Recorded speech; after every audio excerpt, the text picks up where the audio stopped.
T-minus 30 seconds.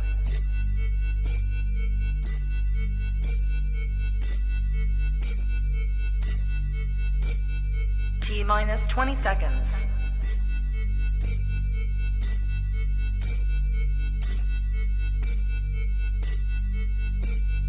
Ten, 9, 8, 7, 6, 5, 4, 3, 2, 1, 0.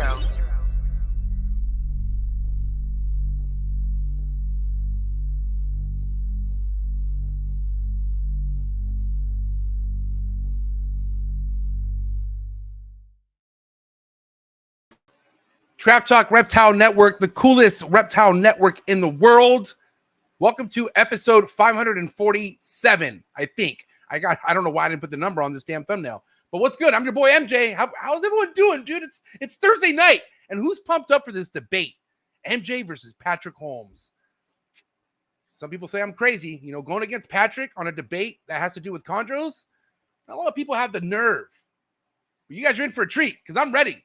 Oh, am I ready? But listen, before we get to business tonight, all right, do me a favor, let's get the lights up, all right? If you're all about, finding what's best for these reptiles, if you want to learn what's best, all right, you want to learn business aspects of things and whatnot, then this is the podcast to be subscribed to. So hit that subscribe button, hit that notification bell, select all. You'll be reminded of every podcast being released out of the Trap Talk Reptile Network 7 days a week, all right? Monday through Sunday, you can find a new episode right here, okay? And mind you can listen to all these episodes on the major audio platforms, all right? Buzzsprout, Spotify, Apple Podcasts. So wherever you listen to Trap Talk Reptile Network, thank you, all right? You're doing yourself a favor and your animals. I'll tell you that much, man. Shout out to early birds in the building.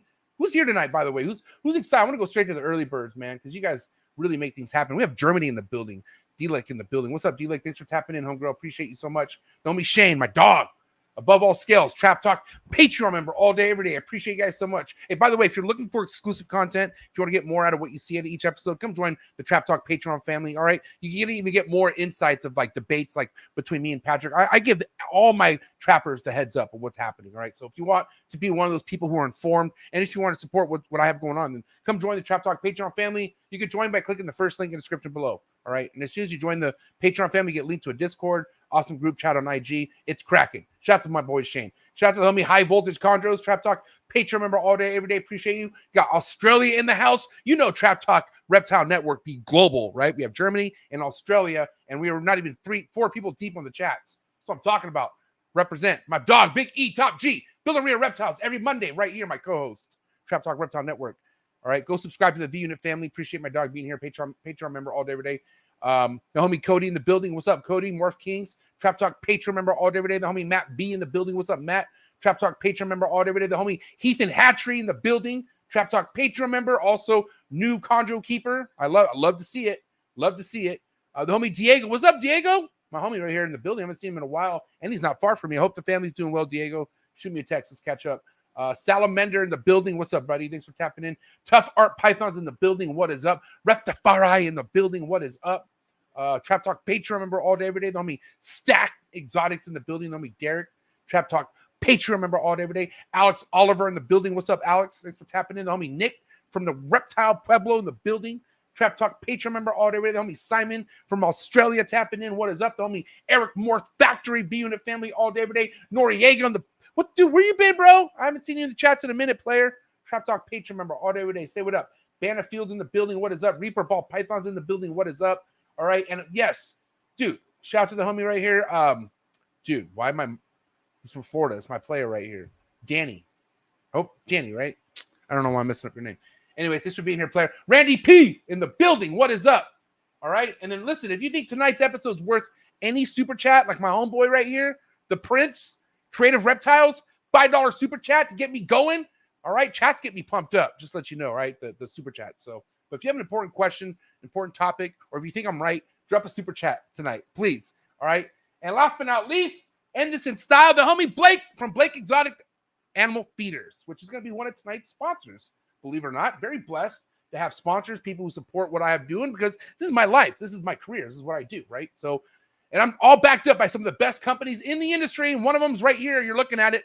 Blake Exotic Feeders. Head over to Blake Exotic Feeders on Instagram. Also head over to his website in the description below. But yes, we're talking organically homegrown quail straight to your doorstep, okay? Produced by this man right here. No third party. No, I got it from somebody in China or somebody in Texas. No, this is coming straight from his ranch. I've been to his ranch, all right? I did a vlog on his ranch, which make sure you head over to my other YouTube channel, the Trap Talk Reptile Vlogs. But yes, thank you so much, Blake, for sponsoring the Trap Talk Reptile Network, but also providing top-notch, top-quality quail, the best quail I could give to my animals, something I work with every day. I'm passionately obsessed with what I do, and that's work with reptiles, all right? So the biggest thing that I'm always wanting to do is do what's best by my reptiles, okay? Because I'm in this for life. So thank you so much, Blake, from Blake Exotic Feeder, for getting me pumped up, for offering me, for giving me an opportunity to offer a diverse meal, which is going to be such a heavy topic on tonight's debate, all right? Because Patrick Holmes does not like quail. He says, I have receipts in case Patrick Holmes tries to flex at all. All right, I have receipts on everything that I'm debating tonight. And I know you're listening, Patrick. I don't see you in the backstage. You better get here quick, but I know you're listening. All right. But yes, Blake, thank you so much. Description below. Give him a follow. Go check him out. All right. Also, tonight's episode is brought to you by the one and only. Where did it go? Oh, there it is. Focus Cube Habitats, #1 PVC enclosures in the game. 3x2x2 is what you see behind me. That's right. This wall is not it's not one of those, fake green screens. No, this is real deal right here, okay? And these are the nicest enclosures you could get in the game, all right? Focus Cube Habitats are doing things differently. They've been doing things differently, and this room right now is going to be 100% Focus Cube Habitat out once I get the racks out of here someday.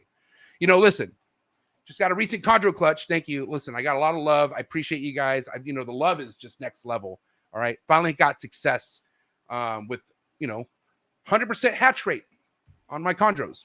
Finally, after 7 years getting kicked in the face. But listen, I just want to have nothing but animals that I can look at. I appreciate the ball python game so much. It's done so much for me, but I am approaching that stage where I'm tired of having animals in a rack. That's just me, only because that takes space where I'm at. And if I'm thinking space, the whole keep what you love, I got to practice what I preach there. Not happening soon, but I'm just letting you know at some point, 100% Focus Cube Habitat enclosures all over the trap at some point. But for now, it's like about 70%. So thank you so much, Stephen and Ashley, for making my room look so nice. I'm about to be doing a updated room tour on my other YouTube channel as well, the Trap Reptile Vlogs. So yeah, just go subscribe to that channel, and I'll give you guys in-depth, video footage of all my enclosures. I have more enclosures coming from my tree monitors, so I'm kind of waiting for those to show up, so I could just have all the tree monitor enclosures decked out, and I could just do one complete tour. But this is as you guys know, who's in this for life, whatever reptile room you have is not forever. It's always going to evolve into something, right? And that's how it should be, right? So either way, shout out to Steve and Ashley. I love those two. Thank you so much for just, putting me on game with the best enclosures I can put my reptiles in. So you guys are awesome. Go give them a follow. Steve and Ashley, okay, Focus Cube Habitats. Also, tonight's episode is brought to you by the Chipper. That's right, the #1 substrate in the game. Go to cocoa2.com, place your order, get the Chipper substrate straight to your doorstep. I like the Cocoa to go, but whatever your order total is, if you put in TrapFam24 in the promo code, you will get 24% off the entire order. All right, that's going to save you quite a bit. So thank you so much, the Cocoa Dude. All right, #1, the Chipper. Get your animals on that premium stuff, and one thing I will tell you about this substrate: no dust. I hate that dust. You know what I mean? So stay dustless. All right. But yes. All right. Also, I forgot to say, man, please support US Arc first, before we kind of get into things tonight, because we're about to get in there right now. You feel me? But yes, support US Arc. Phil Goss. All right. The homie Jeremy. We have Tony. We have Vanessa. And yourself, if you're a US Arc supporter, thank you so much for helping us fight our animal rights, because this is no joke. And of course, thank you to anyone who supports US Arc Florida. We're all together on this. And please help the numbers get up. Become a member today. All right. Third link in the description below. All right. So thank you so much. And again, thank you to everyone who's in the chats tonight. Listen, at the end of the day, Patrick Holmes, let me give this guy some flowers before I destroy him tonight. He has given not only the best advice in the beginning stages of my chondro career, but the time, the patience, the same questions. Listen, Patrick probably might let out some frustrations with me, because I have gone to this guy so many times. I've asked him the same questions, and he and listen, at the end of the day, like whatever he's done for me, he's done for fucking thousands. I want to say, maybe, I don't know. I don't have the statistics on that number, but I have heard so many people who've gotten put on by Patrick Holmes with good information. So this is what Patrick's known for. It's really dicey going heads up against Patrick. Okay. Because this is my mentor. This is definitely my mentor. All right. But listen, I left the nest and flew and I'm figuring things out. May not be right, but listen, I'm going to come to bat on this on a few debates tonight. I will tell you, because not everything we're going to be talking tonight, topic-wise, we have disagreements on. So we will play devil's advocate if we need to, but there are some strong topics that, we're going to talk about. We're going to get down to it. So I think it's that time. Patrick's ready to go. I see everyone's in live chats, 60 people in the chats. Why don't we share this episode? Because this is going to be an important episode. So share it. Let people know to tap in, get the likes up, and let's do this. All right? I'm pumped up. I'm pumped up. All right? So do me a favor. Do what you got to do to get your mind right. Do what you got to do to stay hydrated for episode 547, the debate. Patrick Holmes versus MJ. Let's go. Sure.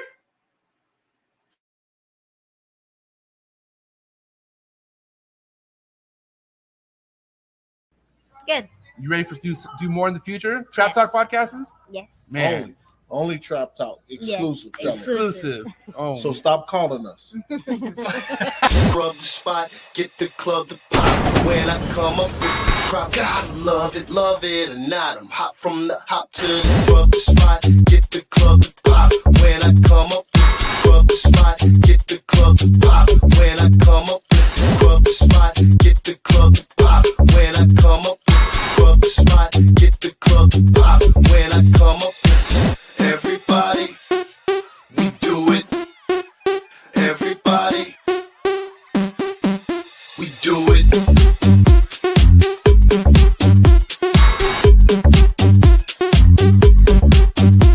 Do it. Do it.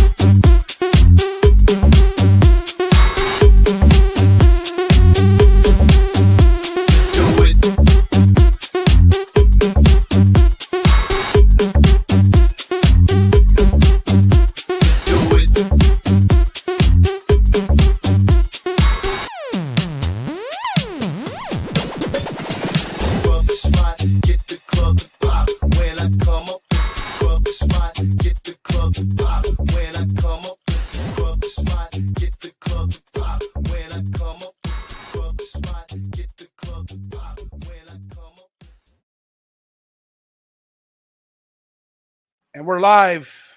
The debates. Patrick, what's up, buddy? What's up, man? How are you?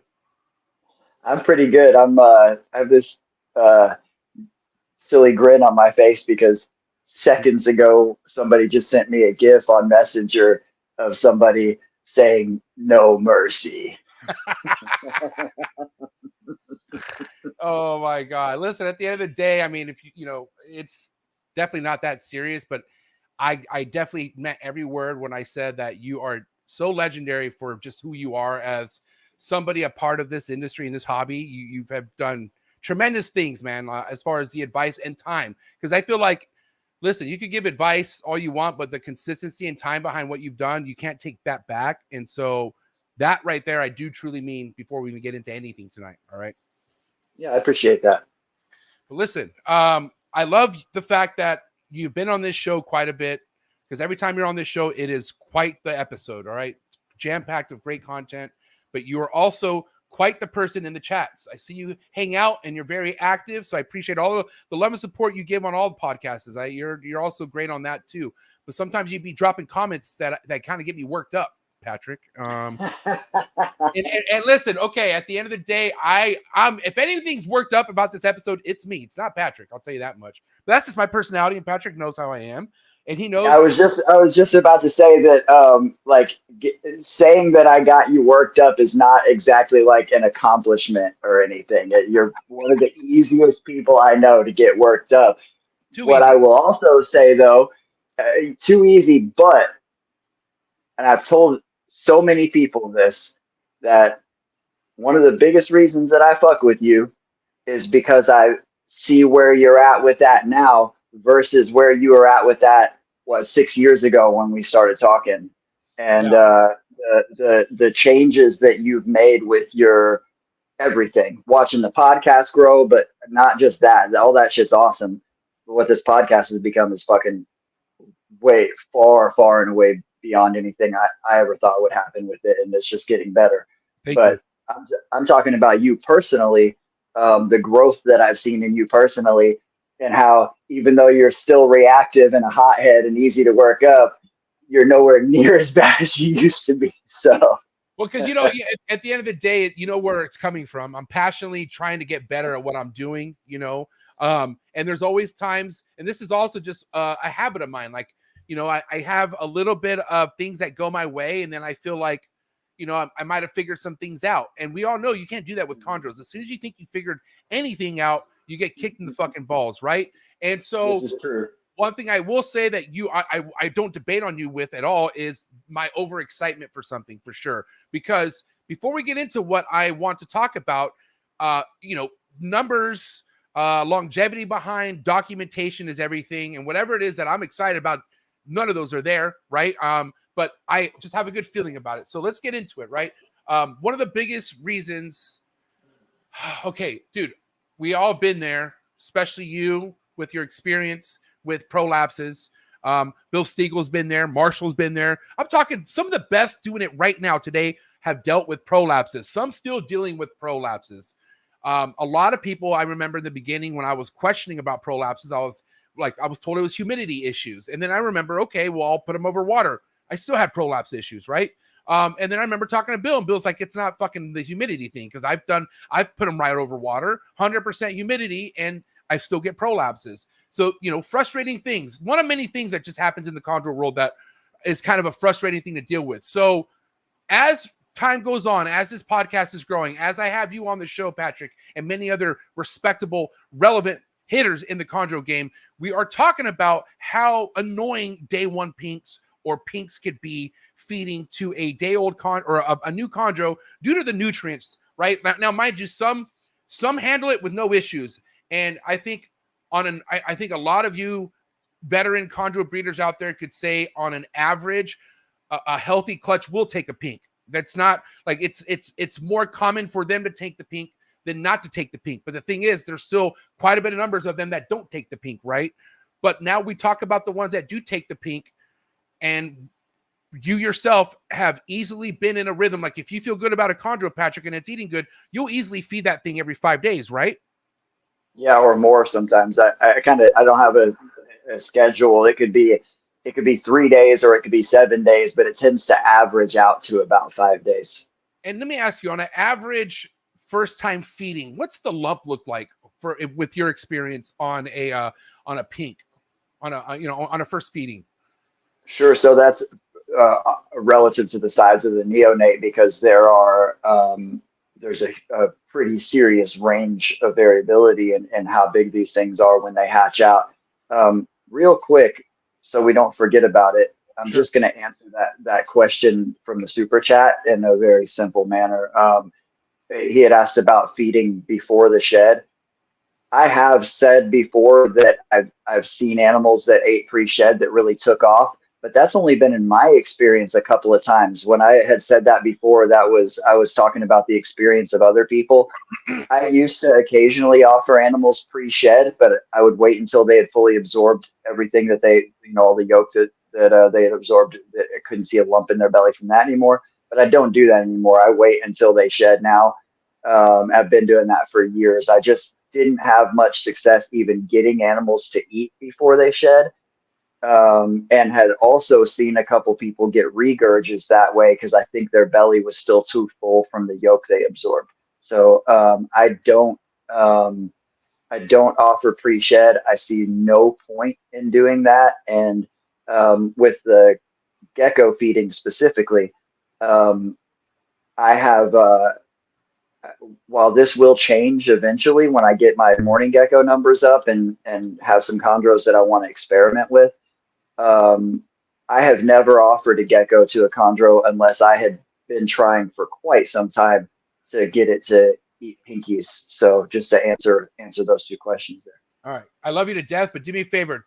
We'll get to questions. If we're in the middle of a debate, I love you. I know how you Yeah. are. You just we'll get to that. All right. And I appreciate all the super Okay. chats. But let's get back to what we were talking about the pink. Yeah. Just okay, because I want to first and foremost, what's your take about the prolapse? First and foremost, don't you think, or do you think it's related to the amount of nutrients in the snake and that it's trying to shit something out that it can? Or let's get your take on that first and foremost. I agree entirely that feeding very small pinkies is a huge contributing factor to most prolapses. I don't think it's the only thing, and I think that there are actually other things, other issues that can cause prolapse, but the vast majority of the time that a young chondro, a neonate chondro prolapses, it's the combination of having prey items that don't have a whole lot of there's just not much density to the tissues that they're eating with a pinky. There's very little bone. There's no scales. There none of that, and no fur.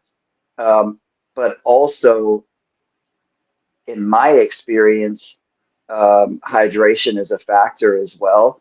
Because the only time that I've experienced prolapse there's one exception to this that maybe I'll get into, but the only time I've experienced prolapse in healthy babies, they were, it was 6 animals, 3 siblings from 2 different clutches that were on the same shelf in the same rack. And this one shelf in the rack has a bigger gap than all the rest of the shelves in that rack. So it dries out way faster. And the times that I've had healthy neonates prolapse, that shelf, 3 siblings, all inside of the same week. All of them were reinserted with no recurrence, and all of them are thriving animals now. One of those clutches. But you're saying that's due to the conditions of where they were at. Like you said, it just got too dry for them, is what you're saying. I'm saying that the humidity, which is contrary to popular belief, directly tied to hydration. It's not one or the other. They're connected. Yes, the humidity got too low. Those tubs got too dry. That insufficient humidity and therefore insufficient hydration combined with eating tiny little day-old pinkies, because that's what these things were on. They were in their first few meals on day-old pinkies. But I agree completely that is the main contributing factor to neonate prolapse. That being said, I don't know how many chondros I've hatched out and raised up, and how many I've raised that I didn't hatch myself. And that's the only time I've ever really dealt with that issue. So, yeah. So, okay. But, obviously it's an issue across the board. Like, as far as a lot of people have dealt with prolapses. A lot of people have dealt with prolapses. And I do think the majority of the time it's because they're feeding day-old pinkies. Yeah. And I'll tell you this, Patrick. I remember because I remember I told you the clutch I had that I think 9 out of the 12 prolapsed on me. Remember, it was and they just started one after another. And then even my prize, the nicest one I wanted to hold back, ended up prolapsing at like 6 months. I couldn't believe it, right? So then we were talking a little bit about it being kind of genetic. Like maybe it was like, something has to do with the mom. But then I was thinking, okay, well, hold on. Like I fed it the hot pinks. Remember like they're like fucking fresh little, and mind you, red hots. But red hots, right? But the reason why, and I remember that at the time, I was kind of nervous going into them. That was my biggest clutch at that time. And I was all in my head about the feeding, because this is pre-Trap Talk Network, what it is now, right? And so I'm just like, oh God, this is the hardest thing to challenge now. And I was all in my head. And one of the things I was told is like, the reason why they drop the pink a lot is because it's too big. And for the ones that are droppers, right? But then I just heard like that's a thing. Like, okay, they will drop it if it's too big. So offered a pinky head. And mind you, I was never a butcher. I never liked the whole butchering thing. And we'll get to the mouse leg thigh topic at some point. But I just didn't like if I could avoid chopping off a head or whatever, or touch those mushy fucking things. I rather do that, right? So then I was told that the hot pinks or the red hots or whatever are small, where they don't drop it. Like it's a smaller pink. So I remember giving these BX, like the first 6-7 meals or that. And the thing is, I didn't bump it up. And now that I know, I remember I didn't bump it up soon enough, but I was just giving them these small little hot pinks. You know what I mean? And then boom. And mind you, these were over water too. Okay. Cause I was already well aware about the humidity being a huge factor to prolapses, or it can be. So they were all over water. So I know it wasn't the humidity thing. But boom, one after another, they just started fucking prolapsing. And that's when I was told, you know, I was like, wait a minute, they're literally trying to shit something that they can't shit. They're basically getting like a drop of blood from a rodent with no calcium, no bone, no nothing. And that was a huge eye opener for me, right? But also, like, what if you do have a chondro, and we all know they could come in different sizes, which we'll get to tonight as well. But if you have a chondro that just keeps dropping a pink, are you saying avoid? Are you saying go to the hot pink route or avoid the hot pink route? What would you do in that case? No, I agree to an extent that some of the droppers it is because it's a little bit too big, and that's why I always start out with a small or extra small pinky for the first meal. One trick that you can do with droppers though is if you can elevate the perch. So like I'll pull the perch out and I'll just show you. I'll pull the perch out and set it on top of the tub like that, where they're raised higher instead of sitting down in there.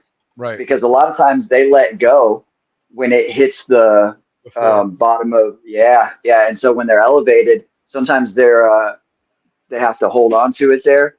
And the other thing about that is that if they have to wrap it up like that, I don't know, guys, shed some of this spraying down.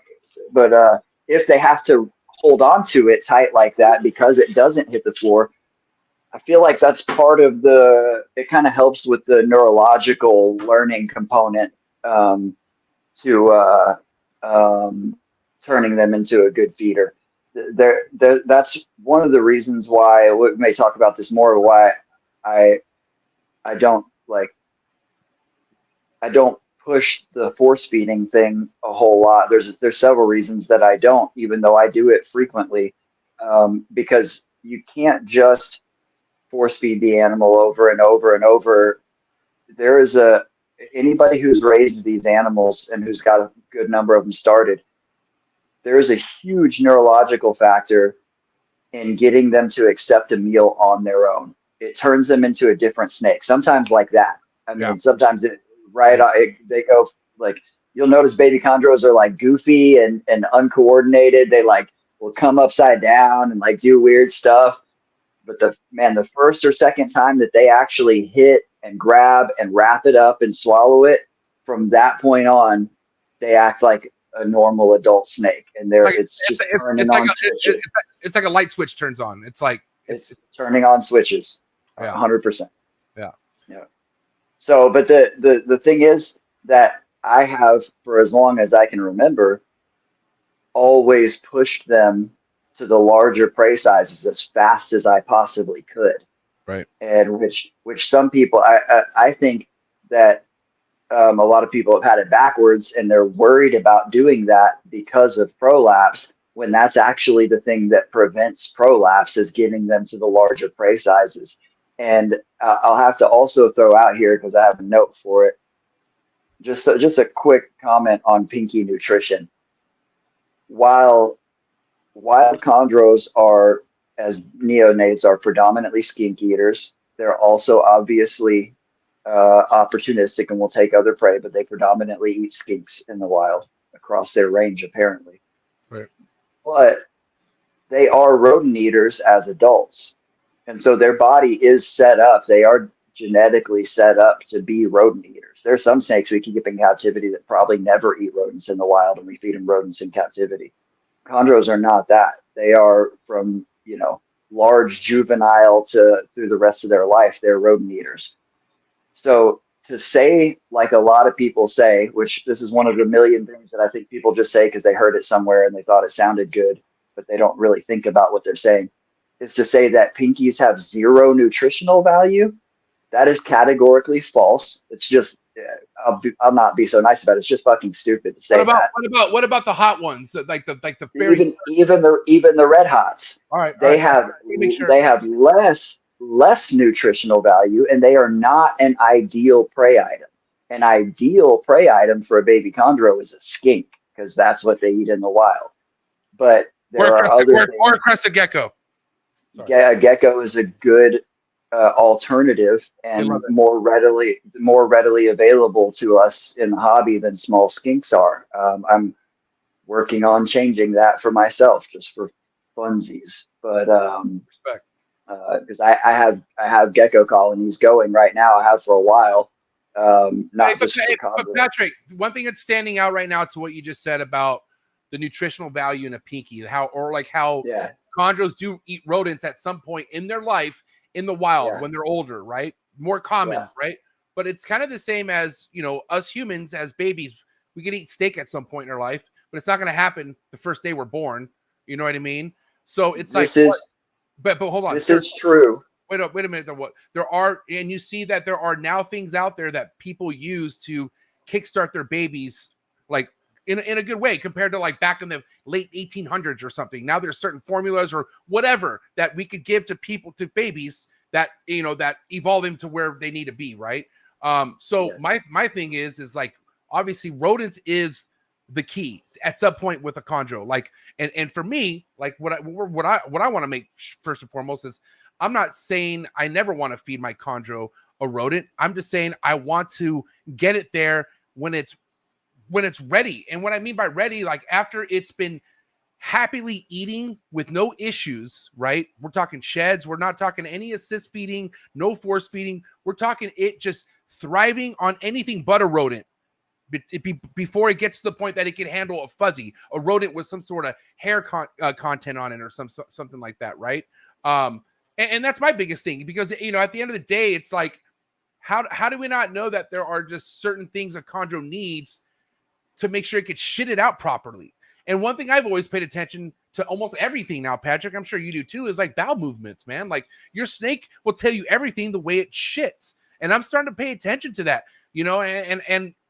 and I've noticed that, man, like the one thing that I'm seeing based off the biggest argument I have about button quail, other than the size being something that is not for the average baby chondro, but it's the way that once these things do eat something like this, it's a fully formed, perfectly awesome looking shit. Same way it is with the gecko, mind you. Gecko shits are perfect too. Like they're just cool little perfectly formed shits. And that's the first time I've ever experienced that with any baby chondro, bro. Anytime I ever had to feed pinks to a chondro, the shits were messy. They were dirty. Maybe I didn't get prolapses on all of them, obviously, because I've raised quite a bit of these from babies. But dude, like there's this, like, what do you have to say to that? Like what you're seeing come out of the snake, Yeah, no, I agree completely with that. And what I will have to say though is, with your comparison to humans, while you are correct about that, and there are lots of animals that start out eating one thing as juveniles and can drastically change as adults what their diet is, comparing to mammals is quite a bit different though, because mammals are not born able to live any other way, whereas reptiles are born ready to rock and roll and be in the world by themselves. Like any mammal, once it's born, it is helpless. It has to have its mom. Reptiles are not that way. They're born ready to rock and roll. Yeah. On the defecation thing, that's 100% accurate. You don't get good solid defecation until you get into slightly larger, until you get in kind of the peach fuzzy range. Yeah. And on the subject of things that will create, and again, we'll get back on this, but when I am force feeding, the mouse legs that I'm using, that was one of the things that caught my attention immediately, because the juvenile chondros are going to pass waste in generally 3 to 4 days after they eat. And a friend of mine that is mostly a venomous guy, but also used to have a lot of chondros, turned me on to the leg thing. And with the mouse leg, you get solid defecations from that as well. That was like the immediate thing when I started doing it. I'm like, oh, wow, I'm getting better defecation than with a pinky. Because everything's on that leg. Like you got the meat, you got the calcium, you got the bone, you got the fur. And that's why so check this out. Light bulb real quick for this episode, Patrick. I just realized, and let's get into the size of a button quail, okay? Because yeah, you're right. Fish, shout to Fish, my first production of the year. He started off on what was it? So I tried giving a pink just because I was like, you know, if he will take a pink, I was like, I'll rather him take a pink if he will. But of course, he was acting like a little bit like he didn't want it. So I said, I'm not going to force this shit. I'm going to go crested gecko, and boom, smash the crested gecko. And the next, you know, and that was a live one. I did do live. Okay. And then the next one, frozen thawed, boom, took frozen thawed. All right. Then the third one, frozen thawed, boom. All right. And then I offered it a pink after three crested geckos, and boom, it took the pink. All right. But one thing I didn't like about the pink is the way it looked inside the snake after, like, I was comparing. I was like, the way it looks compared to a crested gecko inside its stomach versus a pink. And what's crazy is the pink made it look like there was a shit ton in it, but what it shit out was not, it looked like it almost didn't digest anything, which obviously I think is it's like almost like a lot of water weight on a pink. Like there's a lot of like not really meat or really calcium or like, you know, stuff that it could digest and shit out. It was like, it's like, you know, swallowing a water balloon or something. Right. And so I was like, I was like, fuck that shit. I'm going to go back to geckos. And I knew I was playing with fire because yeah, my crested gecko production was picking up, but then I'm like, oh great. If I want to feed this thing crested geckos, what if it gets stuck on crested geckos? Right. Which is also something we could talk about, that being a possibility. Can a chondro get stuck on one prey item and not switch over? We'll get to that. But I said, fuck it. I'd rather not have, because one thing that stood out in my head too, Patrick, was what? Prolapses. I'm like, I don't want to have to like deal with the prolapse over a goddamn pinky. I was just so over the pinks at that point. So mind you, okay, shout out to tonight's sponsor, Blake Exotic Feeders. But Blake was always telling me about these button quails. And sure enough, he had just sent me the button quails. And I was so, like, I couldn't believe how tiny these fucking things were, bro. I really couldn't. And so, and mind you, and I will clarify, there are different size, like even though they're day-old button quails, they are tinier ones than other ones, okay? And there was a couple tiny fucking ones. Not all of them were this tiny, and I will say this for the record right now. But I saw one that I thought, and I will tell you, I was scared. I was kind of like, holy shit, is this too soon? Like, what's going to happen, right? Am I going to really fuck all this up because I want to think it could take a day-old button quail? And sure, first and foremost, bro, there was no teasing whatsoever. Like, this fucking neonate knew this button quail was, like, being thought out. Like, it was ready to go, first and foremost, all right? So that made me happy. I'm like, holy shit, look at this guy. Like, this fucking guy wants to murder it.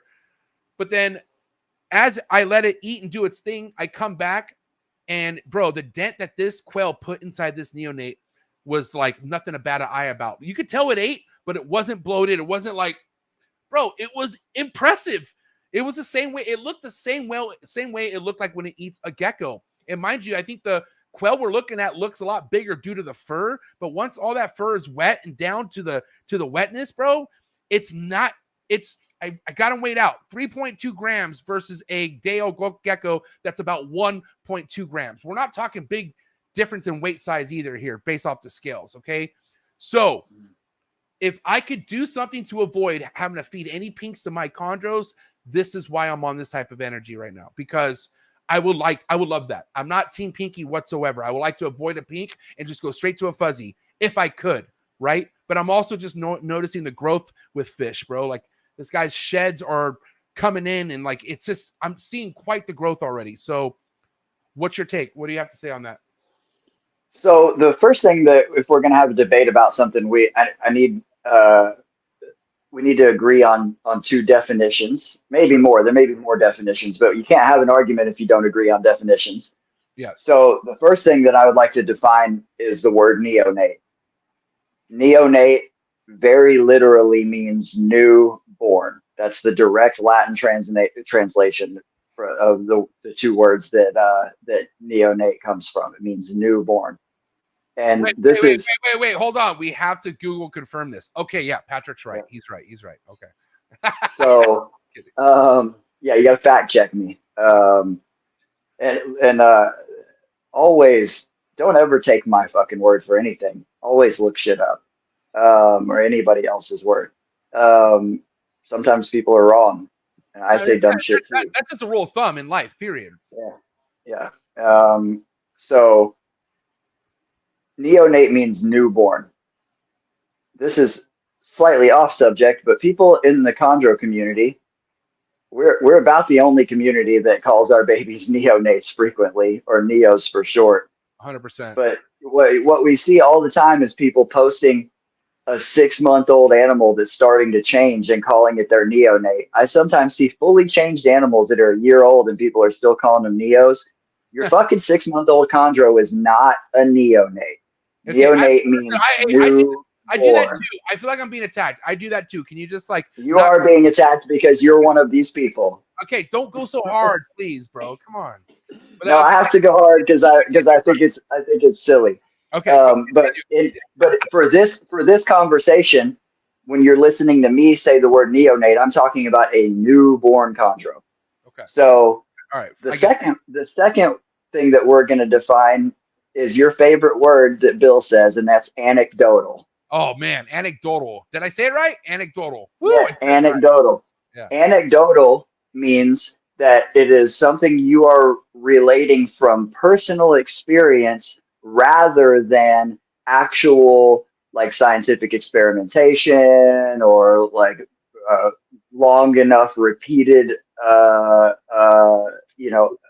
enough data from having enough data to draw a good conclusion about something. It just means that you're just speaking from personal experience and usually not a lot of it. But in the actual definition, it's generally said in the context of something being possibly false, but we don't use it that way. We use it a lot more broadly just to mean personal experience versus data or scientific experimentation. Yeah, I obsessed over this word for a little bit for some reason. But. So the first thing that we need to get into before we get into the weeds about it is the claims. Since you said you have what was the word you used? You said you have receipts. This whole thing started because you got on your Instagram story and you said that I said 3 different things and I actually only said one of those things. Well, hold you on. said that what are all 3 things, and I will say if it was true or false if I said it or not. This is 100% true, and I actually have a voice message I sent to somebody immediately after you posted it that we can go back and fact check after the show's over if you like. Okay, we could both do that. Let me know. You said that I said 3 things. Okay. You said that I said quail don't matter. I absolutely did not say that. Those words did not come out of my mouth. But you typed it. No, I didn't. And what you're about to pull up is going to say where what I did type, which was I don't see a point in feeding quail, and that was in the context of neonate chondros. I did not say quail don't matter because I don't believe that. I have fed thousands and thousands of quail and chicks, like as in baby chickens. Quail and chicks to reptiles over the last 30 years or whatever. I've done a shitload of bird feeding over the years. So I would never say quail don't matter. Those words didn't come out of my mouth. I later said I don't see a point in quail specifically for neonate chondros. You also said that I said that a quail is too big for a baby chondro, and I did not say that. I said it's too big as a first meal for a neonate chondro. That was exactly what I said. The third thing that you said that I said, which is what I actually did say, is that I don't see a point in it. I don't see a point in feeding baby quail to neonate chondros. Now, yeah, exactly. I see zero need for it. No. You are saying right here, plain and day, I just see zero need for quail. I took that. In what context? In what context did I say that? You meant period. You meant period. No, I did not mean period. Bro. We were already having. I did not mean period. That's absolute bullshit. So I'm going to give you a great example of something right now. This is anecdotal right now. No, it's not anecdotal. You're misusing the definition of that word. This is why we agreed on definitions right up front. So you're doing exactly what the media does, which is take one small thing completely out of context and post it as a fucking headline so that you can draw attention to a certain thing and paint a certain picture around something, when that is one small piece of a conversation taken out of context, where I was saying I just see zero need for quail as a first meal for neonate chondros. I see zero need for it. To expand on that, I actually don't think there is any need for quail ever for green tree pythons. I don't think they need to ever have a quail ever in their life. But what you came out and said was that I said quail don't matter. I'm gonna call you out on two things that we see a lot of in the media and on YouTube and things like that. Number one, taking a statement out of context and misusing it. And number two, when somebody does a study and makes claims about, we'll use nutrition as an example, because I study a lot of nutrition stuff for human nutrition, right? And now we're talking about nutrition and chondros. When somebody makes claims and does studies, the first thing that people are going to ask them is, who paid for these studies? Who sponsors this guy's YouTube channel? That's the question that you ask. So, are you telling me I'm pushing this because of my sponsor? 100%. I'm saying that. Well, it is is dirty, but it's not dirty on me. You're the one doing it. I'm just calling it out. You're off now. Oh, for sure. Let's go. I need to know for sure. I need to know for sure if you think that 100%. No, I think that it is a part of your motivation for not just feeding quail to your chondros. I'm not saying that. I'm saying it's a part of your motivation for pushing this debate because you are sponsored by a guy that sells quail. And I'm all for feeding quail when it's appropriate. Hey, listen, sometimes I can't help it if the stars align, and the stars just happen to align. I really do. Take sponsors out of the picture, I would still be going hard on this topic 100,000%. So I'm going to tell you the things that I agree with and the things that I disagree with. I agree that pinkies are not the ideal prey item for a neonate chondro or a baby chondro or juvenile chondro. Lizards are better. Skinks would be better than geckos, but geckos are easier to access. Geckos are what I have as well. I've never had a baby chondro turn down a gecko. I've only ever had to do it a handful of times, but the few times that I've done it, some were non-feeders and some were just pain in the ass feeders. Every time I've ever thrown a gecko in with a baby chondro, it fucking nailed it. Full feeding response, middle of the day most of the time. I mean, just no games. They're all about it. I think a gecko is closer to an ideal prey item for a baby chondro, and they probably do encounter some geckos in the wild, but it is widely documented that neonate green tree pythons hunt during the day, and most of your gecko species are going to be nocturnal, whereas most skinks are going to be diurnal species. So anyways, a gecko. I want you to say sorry for calling me CNN right now. I don't like that. First of all media outlets do that, but CNN may be the worst violators. Because I'm not going to say you're 100% lying right now, but that's fucked. You can't make that seem. That's why I'm going so hard in the paint. That's fucked up. Oh, I thought you meant about the taking things out of context. Because that's CNN. I'm also reaching there too, guys. Just so you guys know. I guess I should clarify that a little bit on that. Like, just so you guys know, just a little bit of just pretend like having fun jabbing, just so you guys know. I was having fun just taking a stab at you too with the sponsorship thing. I was just throwing that out there to be funny, but I do 100% think that it was part of your motivation for having this debate publicly, and not I'm not talking about your motivation to feed the baby chondros. Yeah. And so anyways, and I'm gonna touch on that as well. But what I will say is that while if a gecko is as close as we're going to get to a skink, which is ideal, A pinky is less than ideal because it has less substance to it. There's no scales. There's no there's not a very well developed gut microbiome. That's probably a factor, which is another reason I don't leave mine on legs for very long. I'm trying to get whole prey into them as quickly as possible.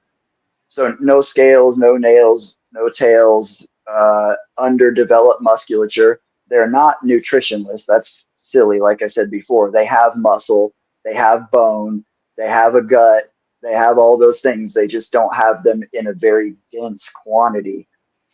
On the subject of density, a rodent versus a bird that are the same dimensions, the rodent tends to be more dense and heavier.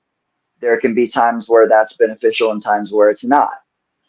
A time where it's not beneficial for the rodent is that, as you said, the lump that you mentioned that you're seeing in them, anybody who's fed the same size lizard, bird, and rodent to one snake or one snake in the same size range will notice the same thing that you noticed. A rodent leaves a bigger lump because they're a denser prey item than either the lizard or the, and we're talking about more mature rodents at this point, like fuzzy and up. The rodent's going to leave a bigger lump than a lizard or a bird the same size because lizards and birds are not as dense, especially birds. Birds are nowhere near as dense as a rodent that's the same size. And there, like I said, there's pros and cons to that on both sides. So the thing is that as a neonate, and this was my entire argument, not that chondro should never be fed quail. That's a personal preference for me. In the wild, green tree pythons, when they're older, will eat birds if if the opportunity arises. But and Patrick, a younger chondro is way more likely to run into a baby bird that fell out of the nest versus a fucking quick little mouse or something that is alert on top of their shit. You know what I mean? Maybe that is true, but there's also when baby chondros are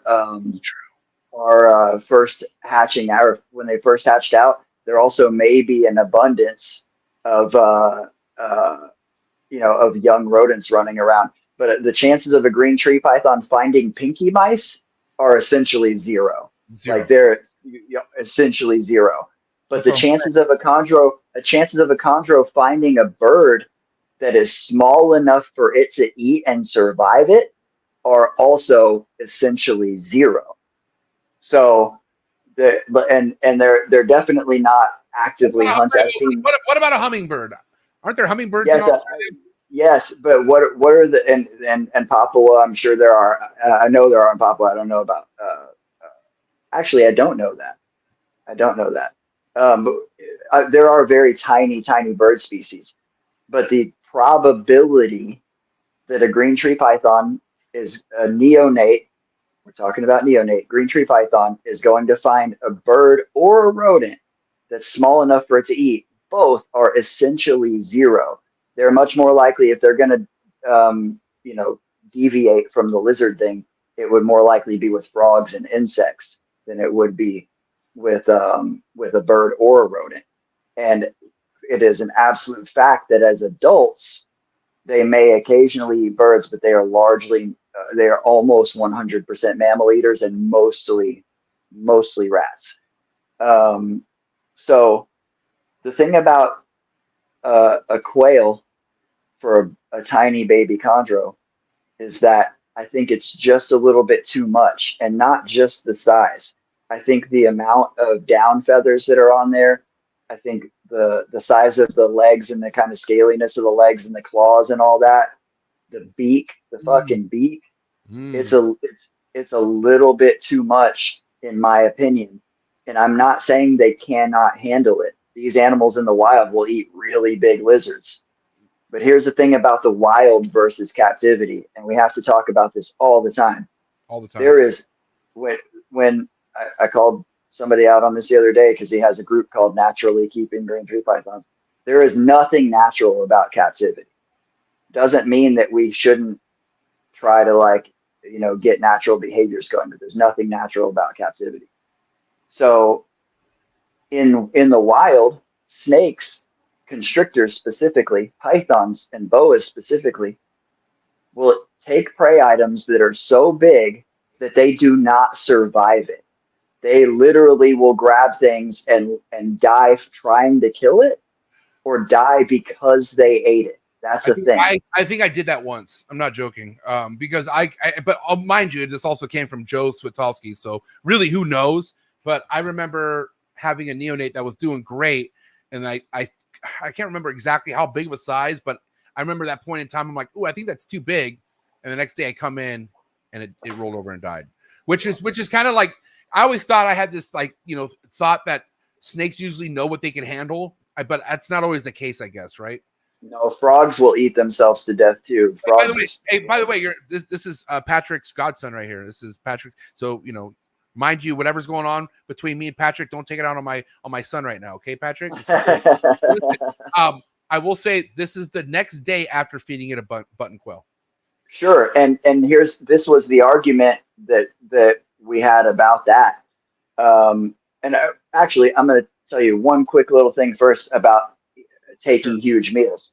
Just because they take a ridiculously huge meal doesn't mean that it's going to hurt them or kill them. There's a pet store that had a couple of chondros together. They were wild-caught beox. They were large juveniles, unchanged, big enough to eat hopper mice. They were fed together, and the next day they came in, and these two chondros were the same size. They had both just eaten hopper mice, and one of the beox ate the other beox. Oh. So that snake had a whole snake the same size as it, plus 2 hopper mice in its belly. And that had to be like a pretty old snake, like 6 months or something, right? I mean, that's maybe even 9 months old, something like that. And I have pictures of it. They sent me pictures. They put it in the back in a shoebox, and I feed on that comment. I feed birds to my beaded lizards that I got from MJ. Love those girls. I feed them to my Mangshan vipers. They go fucking crazy. The Mangshans go crazy. I love getting updated pics. I know Alex Warren was somebody recent, but I've gotten multiple updated pics of the beadeds that I gave you, and they look great. Thank you so much. I knew they were going to the perfect person, and so I got to say thank you for taking that burden off me. I was holding on to those because I did not want anyone to have those fucking things. Yeah. And you came in, so. I love them. Their names are Dottie and Agnes, and I usually don't name my animals. And Amber actually named them that, but they just got a big cage upgrade. So, anyways, and they love quail. And on the subject of things that, there are certain people that are just like I'm talking against quail. There's certain people say you shouldn't feed heliderms eggs, but I occasionally give them eggs as treats. There's nothing wrong with it. I heard that. Yeah, for sure. Yeah, and one really popular person, the best answer I heard him say for that was, well, they don't look healthy in the wild. Well, that's false. They just don't look like what we want them to look like in captivity in the wild because they live in harsh environments. But again, another comparison we can't make. So that beox survived. I just assumed it was going to just regurge or that it would die. It did not do either. It digested that whole other chondro and both hopper mice, and it lived. So they can survive it. You're saying like you just don't know what can handle it, what can't. It's and go ahead. And so here's the thing: that picture that you just posted. That's where this argument really got started because I asked you how old that animal was. Okay, 2 months. So I'm gonna talk about yours and 2 other instances, very recent, where people are feeding button quail. Paul Bognar just posted about feeding button quail to Aru chondros, but he started force feeding them pieces of chicken gizzard right out of the egg, which I completely disagree with. They don't need to be force fed until after they shed. Yeah. But he said he gave them their first button quail at 30 days old. And after having been force-fed multiple pieces of chicken gizzard over and over and over, literally from birth right out of the egg. There's one example.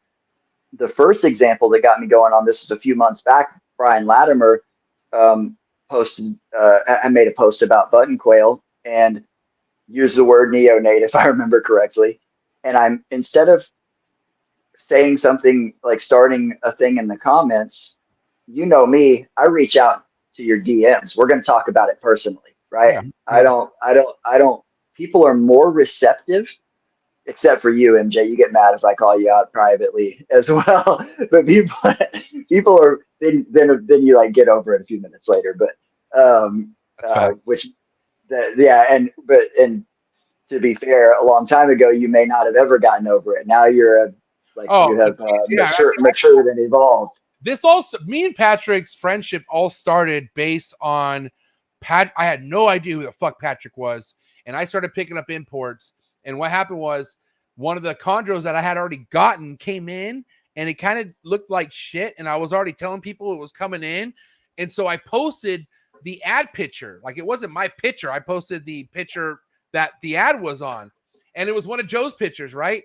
And then, of course, you come and comment, and you say it looks dehydrated. Like you're like, I would soak it. It looks dehydrated. Very like harmful thing. Like you don't. But mind you, I was dealing with like then it was kind of like dealing with a lot of trolls in the comments. So I immediately thought you're trying to be a little fucking prick, right?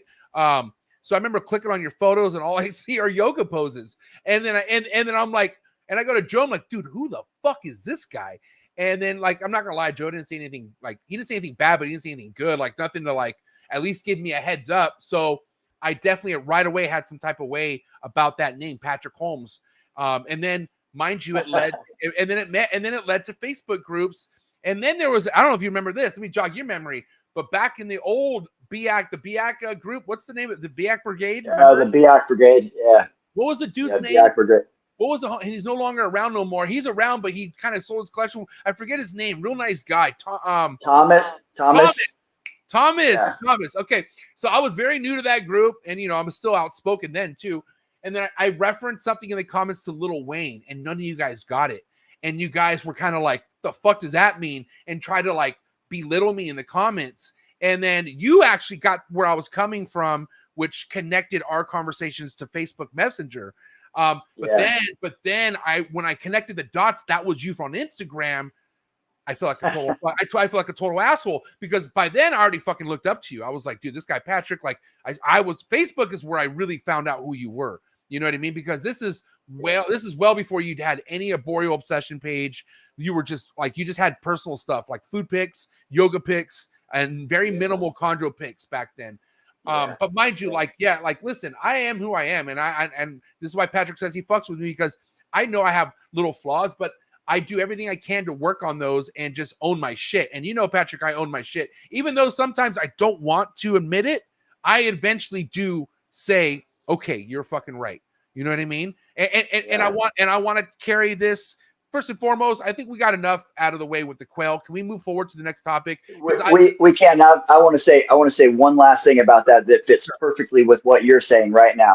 Sure. So just to finish, the animals that when I reached out to Brian Latimer, turns out the animals that he was feeding quail to were already 6 months old, and he had been force feeding the entire time. Right. So my entire point is that while I personally will not feed quail because I don't think it's necessary, yes, they do have much more substance than a pinky does, but they are a button quail, no matter how small, is too big for the average size baby chondro, neonate chondro for their very first meal. But Patrick, I've had are BX normally big? I've only hatched BX and they look pretty good size. Are BX a lot bigger than typical? Normally bigger, although I have hatched very small BX, but most of them are pretty big. And I was just about to say that. I have had BX chondros take fuzzies for their fourth meal. Okay, fuzzy mice for their, not huge fat fuzzies, but fuzzy mice for their fourth meal, because they were big babies and they took right off. And which brings me to the point that an average day-old button quail is roughly the same size as a small fuzzy mouse. And so if the chondro is already big enough to eat a small fuzzy, I'm going to feed it a fuzzy and not a quail. And I think the quail at that size is slightly risky. I don't think it's a huge risk. I think it's a slight risk, and I think it's unnecessary. A topic that a principle that we're going to see through this entire conversation is risk versus reward. We're going to talk about that with venomous stuff too. Risk versus reward. What is the risk and what's the reward? And if to me, if the risk outweighs the reward, I'm all about taking risks. I'm an adrenaline junkie. You know how my life used to be. I'm still the same way. I have fucking literally like I have 23 different species of vipers in my collection. Obviously, I'm not averse to taking risks, but I weigh risk versus reward. So for me, there's not enough reward and too much risk for a very young chondro. And by the time they've passed that point, they're big enough for fuzzies. And the whole thing here with this debate, which brings me to what you were just saying about yourself. You said, I can't wait to prove this guy wrong. You said that, I think it was in your story or something. It's not about that. It's not about being right. It's not about proving somebody wrong. It's about learning a new thing that could benefit your animals. And that's why you're excited. You weren't stoked to prove me wrong. You just said it. Fucking Brian. I'm stoked to be able to somehow avoid pinks. That's it.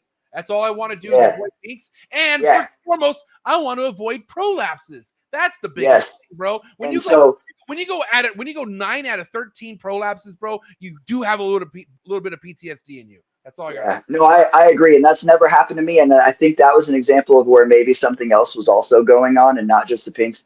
And I also have to apologize, guys. I left my laptop at home, so I'm not seeing any of the comments. I got but yeah, Brian, I know I've only hatched out like 8 or 9 Biot clutches, so it is, I guess, still anecdotal. Anyways, baby Biots do tend to be much more robust than other types. But yeah, so what we also said when we were having the argument, I said, geckos are working for you. Why not just stick with that? So I appreciate your enthusiasm and excitement about the chick thing. And there's nothing wrong with that. That's the thing you should be focused on. It should not be about being right or proving me wrong or anybody else. It should be about learning a thing that's going to benefit your animals. And I'm all about being excited for that. I just think you were jumping the gun a little bit. 100%. And I think the lizard thing is working for you. And I'm doing it too. And I say, let's roll with that. But guess what? Another reason why, and yeah, I jumped the gun. Fuck it. That's my personality, guys. I own it. Okay. Only because we do know this. Okay. Let's talk about the seriousness about wanting to have crested geckos available for your baby chondros. And where I'm headed, Patrick, is to be like you someday. I want to be fucking racking clutches, 5, 6, 7 clutches a year. Okay. So in a real world, you got to have quite a bit of geckos if that's your game plan to feed these geckos to fuzzy mice, right? That's a lot of geckos. Yep. So I thought, and mind you, you're right. This is all based off of one baby chondro that I produced this year. So I don't have a lot. Thank you. All right. And that's where at the end of the day, Patrick is destroying me on this topic, and I'm okay with it. I've got destroyed by Patrick on many topics, and I'm okay with that. Like, I live with it and I learn from my big bro. But what I'm trying to say is, you're right. I'm just very excited to figure out some of these new tools that we could put inside our toolbox. Now, mind you, I don't weigh my chondros. Maybe I will, because Brian is also backing you up. He says a freshly hatched, I don't know how freshly hatched 8 to 12 grams is on a chondro. Does that sound about like day old to you, or does that sound average is probably more like 10, 11 grams. I've had them as small as 5 grams, and I've never had one but seen them as big as 20 grams. Yeah. So so at the end of the day, right? A lot of the things that I've had in relation to quail just made so much sense to me, with not only having to avoid pinks, but just the nutritional value of a bird versus a rodent. And I don't want to mention the guy's name, even though you have. I remember I almost jumped in on Cush's Corner and almost like, but Patrick, your drama is not my drama. But I cannot stand that motherfucker who produced the Moluccans that I have, okay? So we're not going to mention his name whatsoever. But I got those Moluccans. They were not eating rodents whatsoever. And he told me that ahead of time. He's like, I can't get these things to eat rodents, but they are eating quail. And at first, and of course, he didn't fucking tell me that till he shows up, right? And he, at least he brought a few quail with him. But I remember thinking, like, where the fuck am I going to get quail from? I ended up finding a way, but then I was also worried because I'm like, great, now I have these scrub pythons that are going to be fucking eating quail. Like, how long is it going to take them to grow? Bro, these things fucking thrived off quail. And then they obviously turned from savage quail eaters to savage rodent eaters. And that always stood to me. And, you know, I love my Moluccans, not going anywhere. I love them to death. You have them. You have some too. You get it. Oh, yeah. So that siblings, just like you. And obviously we're talking a complete bigger snake as a baby, right? Like these, you know, their scrubs are a lot bigger. But then I'm just seeing like the nutritional value for even because I mean, correct me if I'm wrong. If any scrub breeder out there has to, they offer a quail or a chick, like that's something that turns a baby scrub on. Last time I checked, correct me if I'm wrong, because I've never produced them. I don't know a ton of people that have done it, but it would if I've never produced them, but I have fed chicks to stubborn quail or to stubborn scrubs. I've fed chicks and quail a few different times, and but the other thing about that is that scrubs are natural bird eaters. Scrubs are extremely opportunistic feeders, and the younger ones probably are getting up and raiding nests and stuff like that. What did you say? Almost any python species is like think about it. Like no matter where the pythons are at, there's a bird in that fucking demographic in the wild, and they'll eat it if they can. Fuck yeah, 100%. Birds are everywhere. Yeah, they're. I mean, you know, I've seen a picture of a woma or a black-headed python eating a monitor that I never thought it would have been able to even kill, much less eat, and it did. So, you know, they'll eat. Those pythons are not. Maybe there's some species that I don't know about, but they're not like super specialized feeders like a snail or a snail eater or an egg eater or something like that. But what I'm saying is, like, I'll never forget how excited I was to have those Moluccans, because we all know the situation during that time. Like, that's something that has not been done, and I don't even know if ever. I can't remember the history behind that, but like not happening in the private sector from what I remember. So I remember being like, oh great, what if I fucking don't get these things going? And you know, and they turned the corner, and it was something I'll never forget. So anyways, that was another reason why I wanted to talk. You know, one thing I wanted to mention during our quail back and forth, because like I said, I do know that these dude, I even have ball pythons that would eat quail, man. I just know that these things are down for birds, bro. But it's all depending the type of bird. I don't like chickens. I think chicks are there's a lot more bullshit in a chicken than there is a quail, I think, personally. From what from what I'm seeing in the bowel movements. Well, so I will agree with that. I keep the chicks because I use chick down for scenting. Yeah. And then I feed those to the beaded lizards, and then to my Mangshan vipers and all my mangrove snakes. I have a bunch of mangrove snakes, and they love birds. But the thing I'll also say, and yes, it's worse with chicks than it is with quail, but dude, the cleanup, man, it's terrible. The reason I will never feed any bird to my scrubs or Amazons ever again unless I have to is because they already smell bad enough. But dude, it is terrible.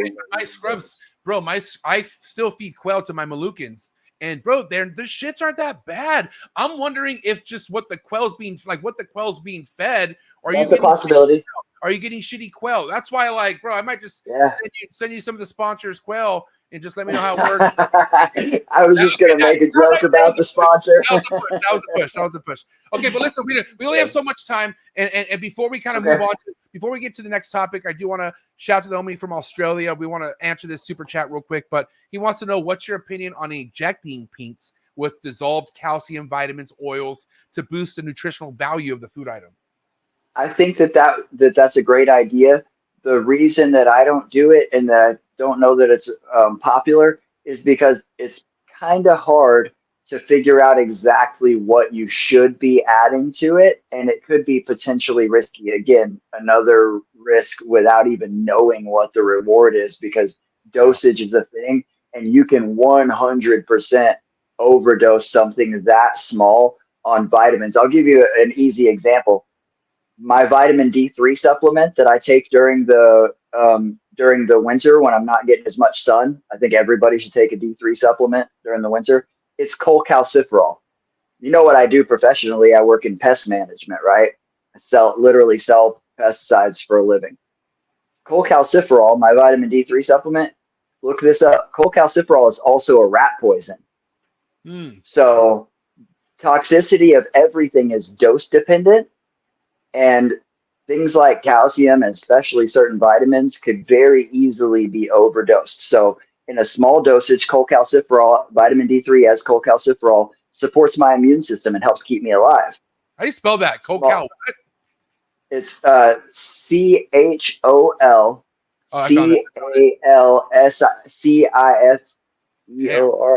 I can't even fucking pronounce that name. Wow. Impressive. All right, I'm listening. Anyway, so like you say, small dosage, large body, and it literally supports my immune system and keeps me alive. Big dosage in a small body, and it's death. And it's a nasty rat poison. There's some rat poisons that have antidotes. There's no antidote to that shit. Like it's a bad one. And anyway, so that's just my point is that it's tricky to, when you're something as tiny as a neonate chondro, trying to supplement it with a non-food supplement is sketchy. So I'll get back to the risk to reward ratio thing. Yeah. All right. Right on. All right. Let's get to the next topic. This doesn't have to be too in depth because I don't argue on this whatsoever. Again, my excitement, my past experience. I'm not gonna say any names, but I'm gonna blame Vinny. Shout out to Vinny, BC Reptiles.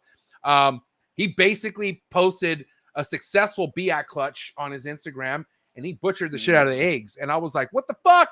I was like, those are quite big cuts. And I remember asking somebody in the Lost Boy chats, but I was told once they get to a certain point, like meaning once you got pips, once they're poking their head out, there's nothing bad about making a bigger slit for them to just kind of come out of. Okay. But in general, egg cutting, what's your stand on egg cutting when it comes to a chondro clutch, and why it isn't okay, no matter if they're pipping or not to cut too big of a slit? Let's hear it. Yeah. Yeah, so this is yet another debate that MJ and I had. That was this morning, wasn't it? That was this morning, and I immediately like own it because I mean go back, like the only reason why I did cut him that big because I did want to see him, that's what it comes down to. So listen, I'm not debating this at all. So yeah, and so look, the reason that I called that MJ and I got into a debate about it this morning. And I have to tell you, so you can hear the words from my mouth. When I like bailed on that conversation, it's not because I like partly I was like, yeah, let MJ cool down a little bit. But when it's in the morning, dude, you should see what it's like for me in the mornings around here. So I'm just like, I got better shit to be doing than to be arguing with MJ right now. I told you, I said save it for the show. This is the better thing that I have to be doing right now. And I have several rooms that look like this. So, I respect anyways, and I was setting up the new babies. I got 15 new babies over here. And the mother was produced by Thomas O'Kane, the BIOC, the guy that you're just talking about. Yeah. Shout so he's, Thomas, man. I hope Thomas is doing all right out there. If you ever hear this, he is. Good buddy. He is, man. I sent him pictures, told him he's a grandpa now. So, all right, but let's go back to business here. So here we are. Yeah. So here's the thing. Patrick attacked me in the Facebook messengers saying, and then he's like, "Just listen, MJ," and then he disappeared. I did. I said, just listen, man. Don't argue with me. Just listen. So the thing is that last night I told him not to pull a fucking Jay Brewer and be butchering these eggs. And albeit he's not in there finger fucking them like these retic and ball python guys do. I know there's a big ball python audience here, and yes, I'm fucking talking to you. Let me tell you something about cutting eggs. First of all, when you cut the egg wide open, the only purpose for that is to see what you've got. Let me give you a little secret about that, guys. That fucking snake is not going to change what it is if you just let it come out naturally. It's going to be the same fucking morph. You don't need to know a day early or 3 days early. It's not going to change. Patience, patience, patience. Patience is one of the other principles that underlies the stuff that we're talking about tonight. I'm all about cutting eggs. I cut eggs. I have, on rare occasion, pipped an egg or two to see where a clutch was at before any of them pipped. Normally, I wait for the first to pip, but over the years, and I have successfully hatched 35 green tree python clutches, and I've had plenty of unsuccessful ones too. Wait, yeah, 30. Wait, your whole career, you've had 33 chondro clutches? 35 successful chondro clutches. I've had a lot more females lay than that, but I've had slugs, or I've had, you know, like clutches that didn't go the distance. In 2021, I fucked off a bunch of eggs with an incubator issue that I didn't know that I was having. So I don't know how many females I've had lay for me, but it's a lot more than 35. And anyways, over the years, I've gotten a huge range of, I've gotten pips anywhere from 47 to 57 days. So I say 47, I found 2 fully emerged babies on day 48 one time when I came home. So I'm assuming they pipped on day 47, but they were fully emerged. They were okay? Nothing bad happened to them? No, they were huge and robust animals. Nice. So, and in the exact same incubator, a clutch of the same number of eggs, or close, off by one, like 15 and 16 and 17, I think, or 15 and 17, something like that. Same incubator. I put another clutch in that exact same incubator at the exact same temperature regimen about 3 weeks later, and that clutch took between day 53 and 57. So it's not just about the temperature. There's other variables. They're going to be a certain, they'll develop inside of their mom before she lays them to varying degrees. There's multiple things there. Variability, and the fact that there can be, it can take several days for them to all hatch.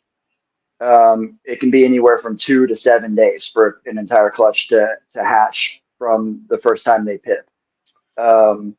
So because of that, that obviously means that they're not all ready at the same time.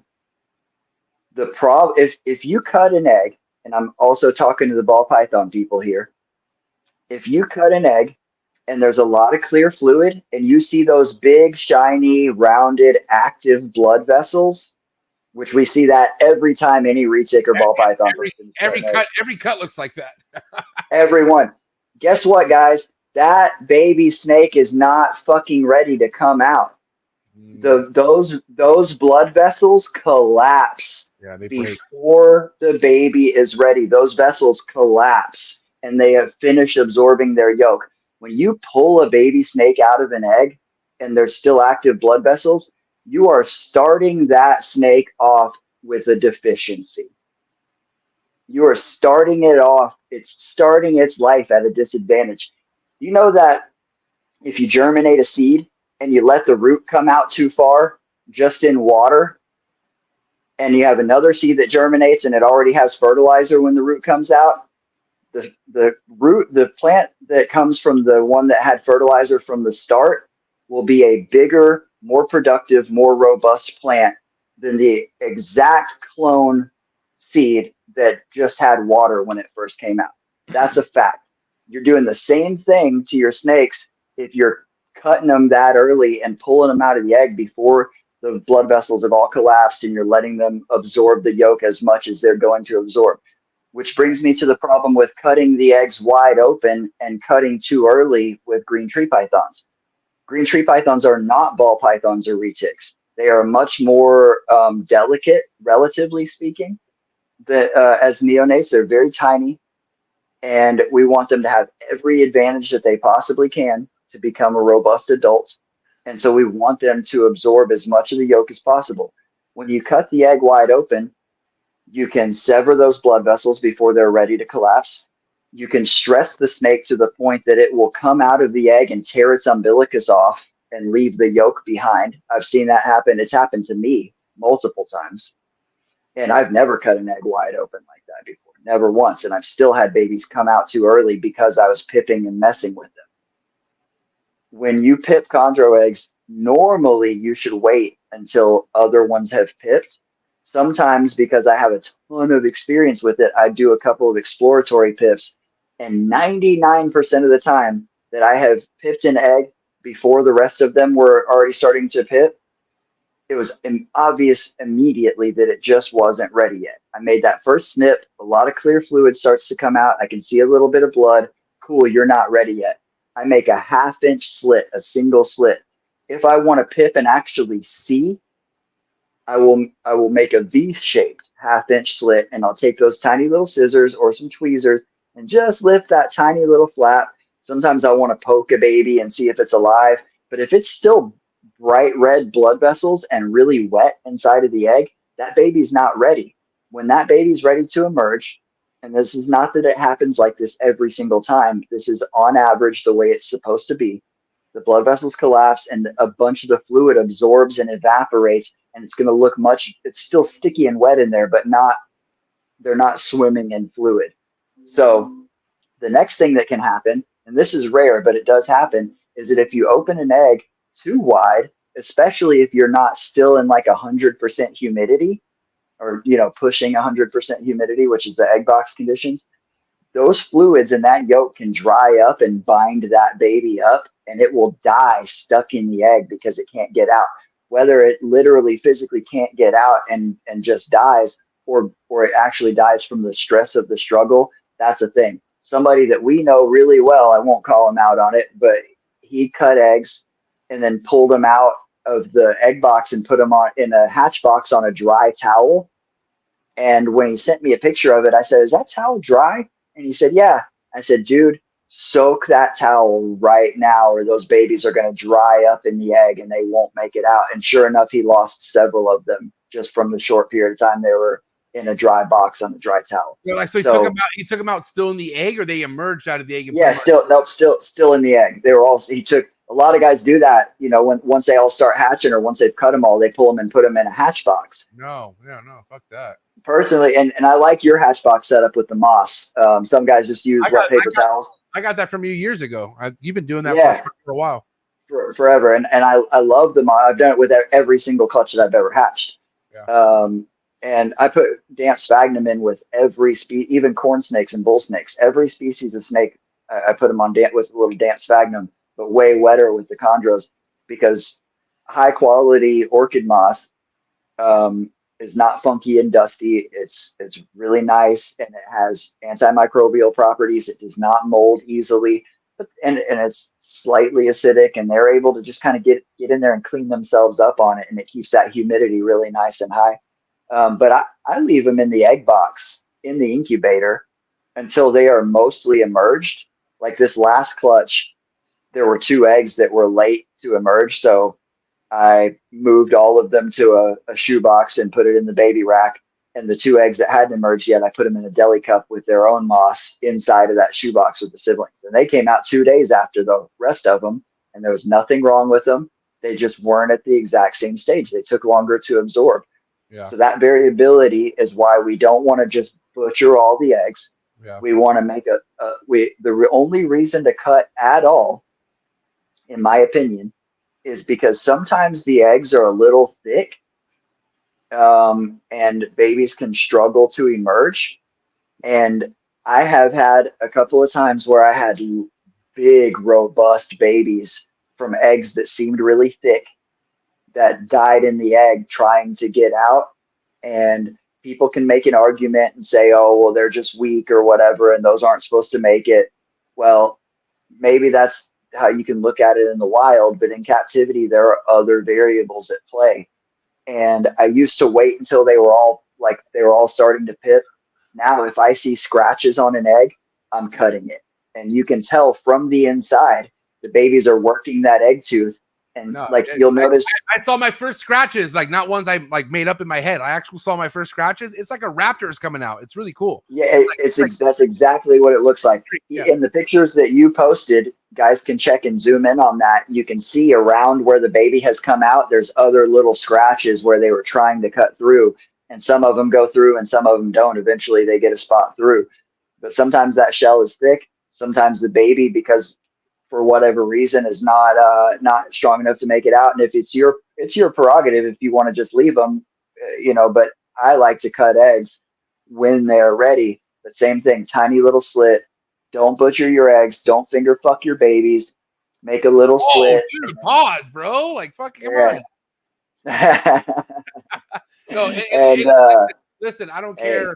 I don't care what successful ball python breeder is out there. Nobody can argue this topic whatsoever. And that's just what it comes down to. You bring any ball python breeder on here right now, and they will not challenge what you're talking about. And that's also like at the end of the day, like I got to tell you what I was kind of looking for, other than how cool the BX were going to look, were umbilical cord being tied. Like I wanted to make sure none of them were tied in a knot. I'm glad you brought that up. So that's really, I'm actually meant to touch on that, and that's really important. I'm really glad you brought that up. So one thing, in most cases, you actually can't see whether or not they're bound up from cutting the egg, because the way they're coiled up and where the umbilicus is and where it's attached, you usually can't even see it without really opening the egg up. And that goes back to risk to reward ratio, because if they're not tangled up, which the vast majority of the time they will not be, well, then you fucked with them and they'll come out and you start poking around in there trying to see, they'll freak out and get defensive and they'll break it off, and that's not good. The thing to look for with babies tangled in their umbilicus, because I've had it a few times, I think even 1 or 2 clutches where there was like more than one, maybe like 2 babies that were tangled or whatever. When they pip and they start to come out, baby chondros should have their nose kind of straight up. Yeah. And just the head will be sticking out, or the whole head will stick out. And you can, and even when their neck starts to come out, you can see muscular tension, meaning the head's not just laying off to the side. You can see tension. They're holding their nose up. Like flexing.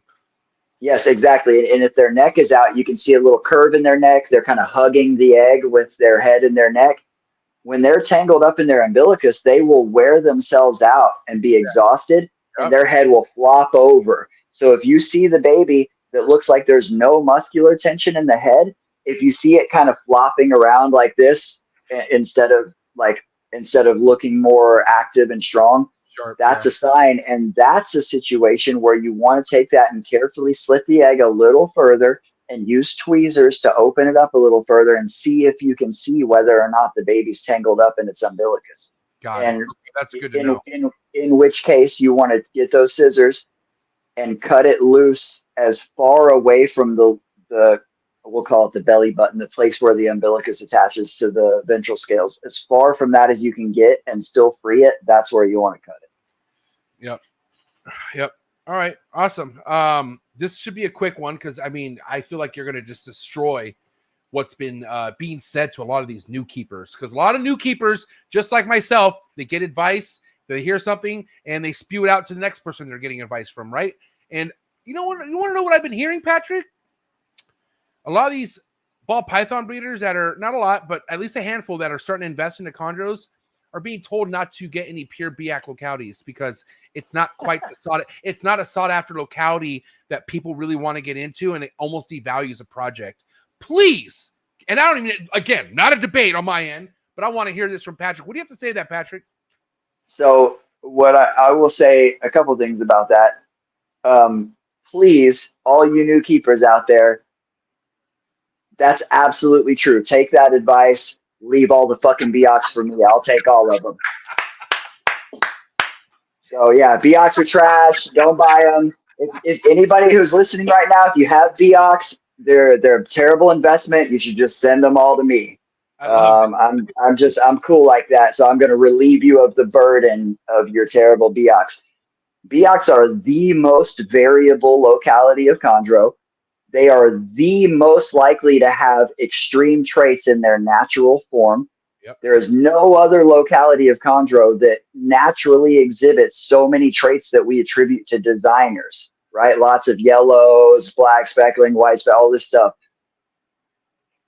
If BX weren't coming in and then just started coming in, if they were like a new locality, or if they were rare, they would be the most desirable chondro locality. There is no question about that. Yeah. Steven was talking about this on his podcast last night about scarcity. Tokay geckos have gotten a lot more expensive. Y'all have heard me tell this story before. But I remember when I could buy tokay geckos in 1,000 lots for 50 cents a piece. But if a tokay gecko was new to the hobby and somebody's like, hey, this island opened up and they're allowing export and there's this gecko and it gets 12, 13 inches long and it's powder blue with orange spots, people would be paying $10,000 for tokay geckos because they're dope. If green iguanas were not in the trade, people would pay $10,000 for a green iguana because an adult male green iguana is one of the most impressive animals on the planet.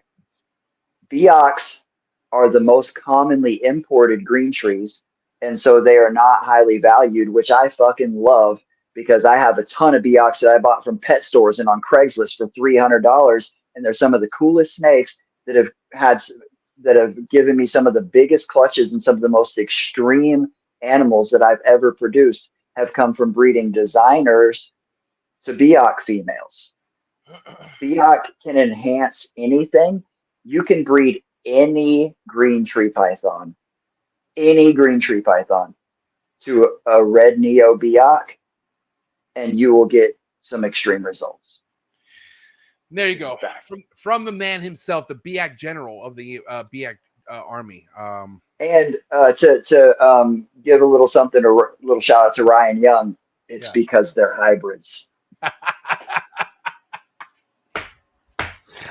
Holy shit. All right, here we go. Last topic, big meat and potatoes of tonight. All summed up in one. Obviously, quite the viral news in the industry was that the inland Taipan bite, right?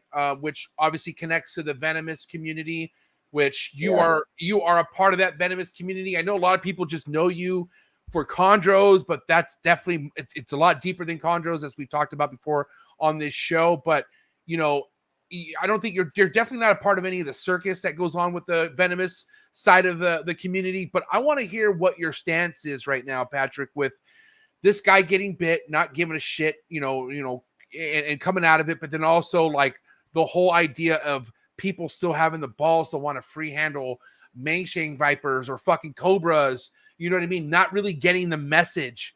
You know what I mean? And for somebody like you who keeps venomous, what's your stance on this, man? And I want to hear what you have to say to this.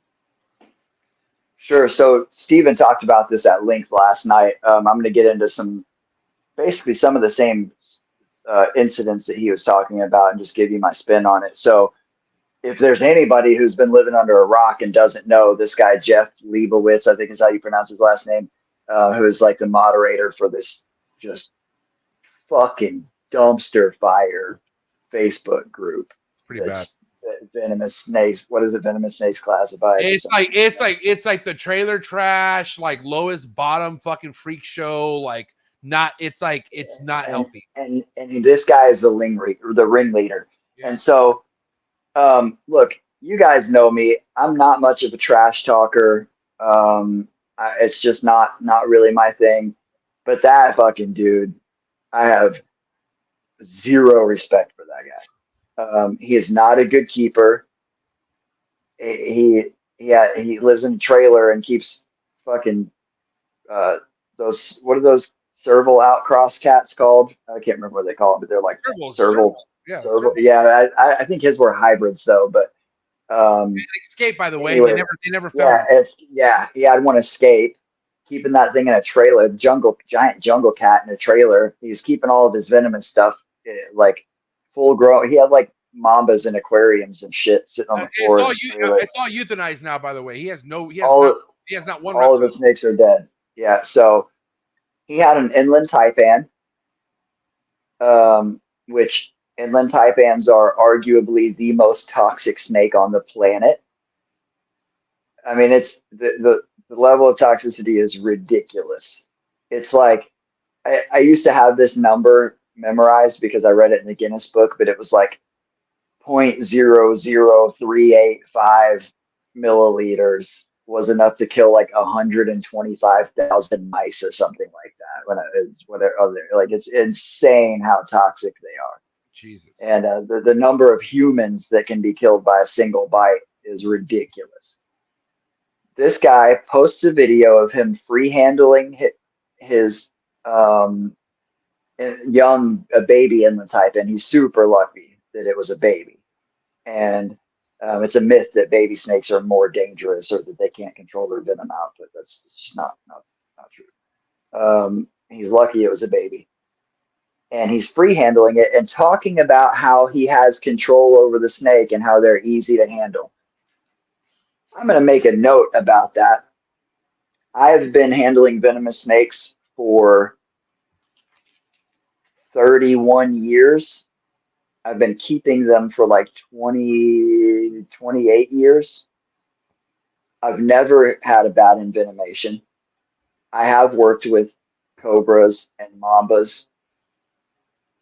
I don't fuck with taipans. I don't keep elapids at all, even with all the experience that I have. I've got 23 different species of vipers.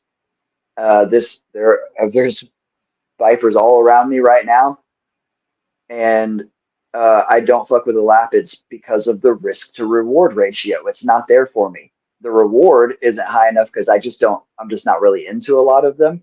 But even the ones I am into, they are high metabolic rate, which means you have to feed them a lot, which means you have to clean up after them a lot, which means you have to interact with them a lot, which means that the risk probability, just from a mathematical standpoint, goes up, and it's not worth it to me. Taipans, in my opinion, this is just my personal opinion, are the scariest of all of the elapids. So they are, to me, the scariest snakes on the planet. This dude is free handling a baby inland taipan, talking about how he's got control of it in one of his douchebag fucking videos, which are really the problem. Problem is not what he did; it's that it's public. Yeah. And, go if you want to go die in your fucking trailer, go die in your fucking trailer. And don't advertise. And I mean, heroin addict for a real long time. I've you know what I'm saying? Like, I don't knock anybody for what they want to do in their bathroom or whatever, but I wasn't shooting up on Facebook Live, right?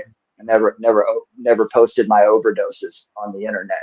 I overdosed multiple times. So I'm not saying that I'm a saint or that I'm better than anybody, but it's about making it public that's problematic. And for anybody that doesn't know me, I've been clean for 12 years. Just throwing that out there too. Respect. So hey, dude, remember at the barbecue spot, you went to your car and pulled out the weirdest looking fucking coffee I've ever seen in my entire life. But it looked like goddamn fucking Jack Daniels or something. Like, and you handed it to Sal. And I was like, Patrick, did you fucking are you off the wagon, bro? Like, I was like concerned. I was like, did Patrick thought it was whiskey? Bro, I thought and you came from your car. And I'm like, bro, that's some fucking next level shit right there. Alcohol, but no, it was coffee, thank God. It was coffee. It was just some fancy coffee. Yeah. I brought some to Sal to take back to the UK because he's a coffee aficionado like I am. So anyways, so Jeff is handling the snake, talking about how easy it is, talking about how he has total control over the snake. And then 30 minutes later, he's posting on the internet, does anybody have access to inland taipan anti-venom? Because he got bit. After he said anti-venom was for pussies. And he also has publicly said anti-venom is for pussies. There's one part of me that thinks that's fucking hilarious.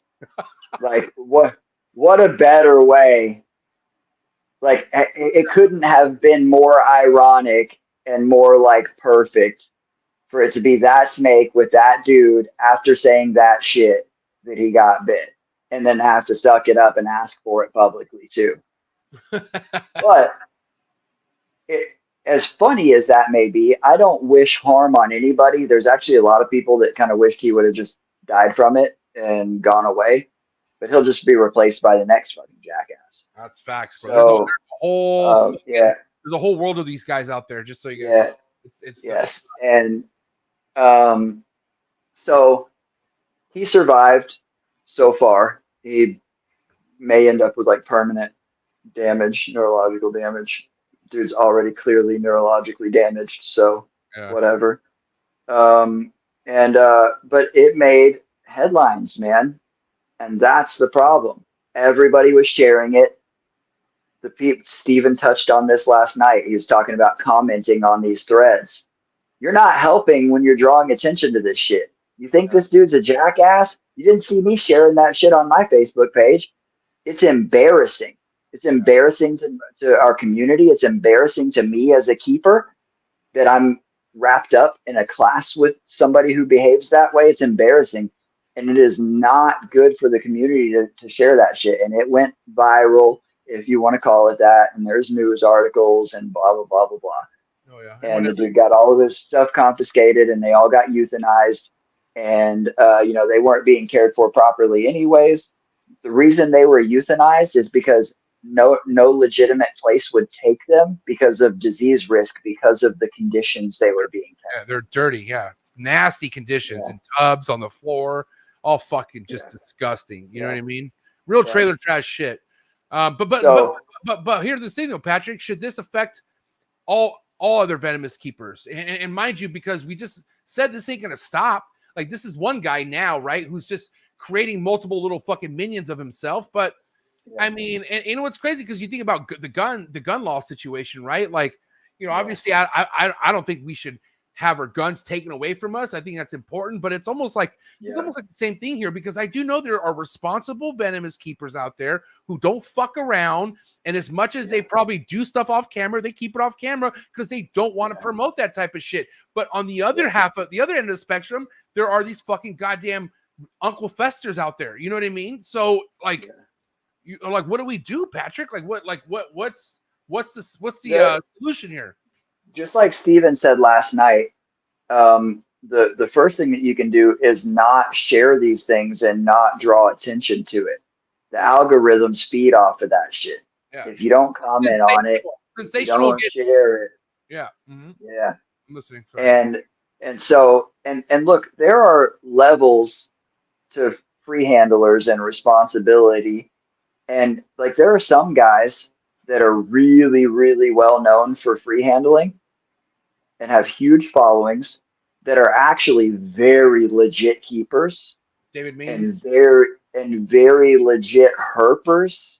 Yeah. You know, actual field herpers. There's some guys out there that are super legit keepers and super legit herpers.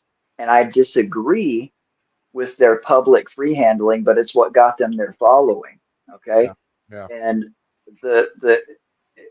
that's why these guys are the ones who post it. That's why they're posting it. It's not the only reason they're doing it. They're doing it because it's a rush. It's their lifestyle. They're posting it for the attention. Yeah. Mm-hmm.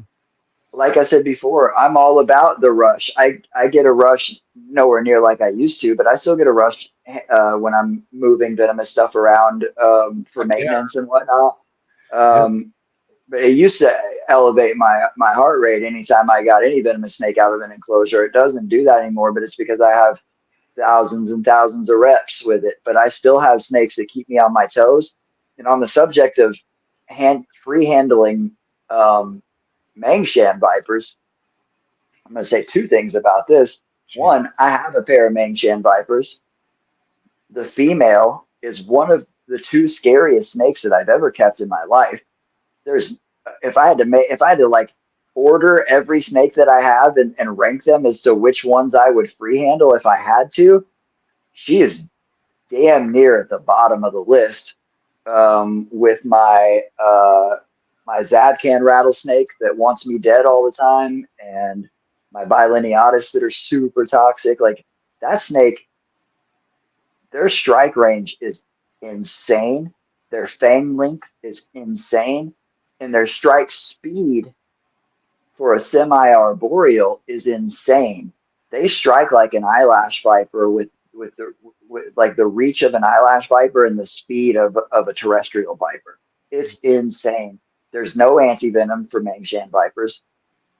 And like, I had a real close call with my male one time, just making a stupid mistake. I mean, a very, very close call. And it'll change your perspective for a while, man.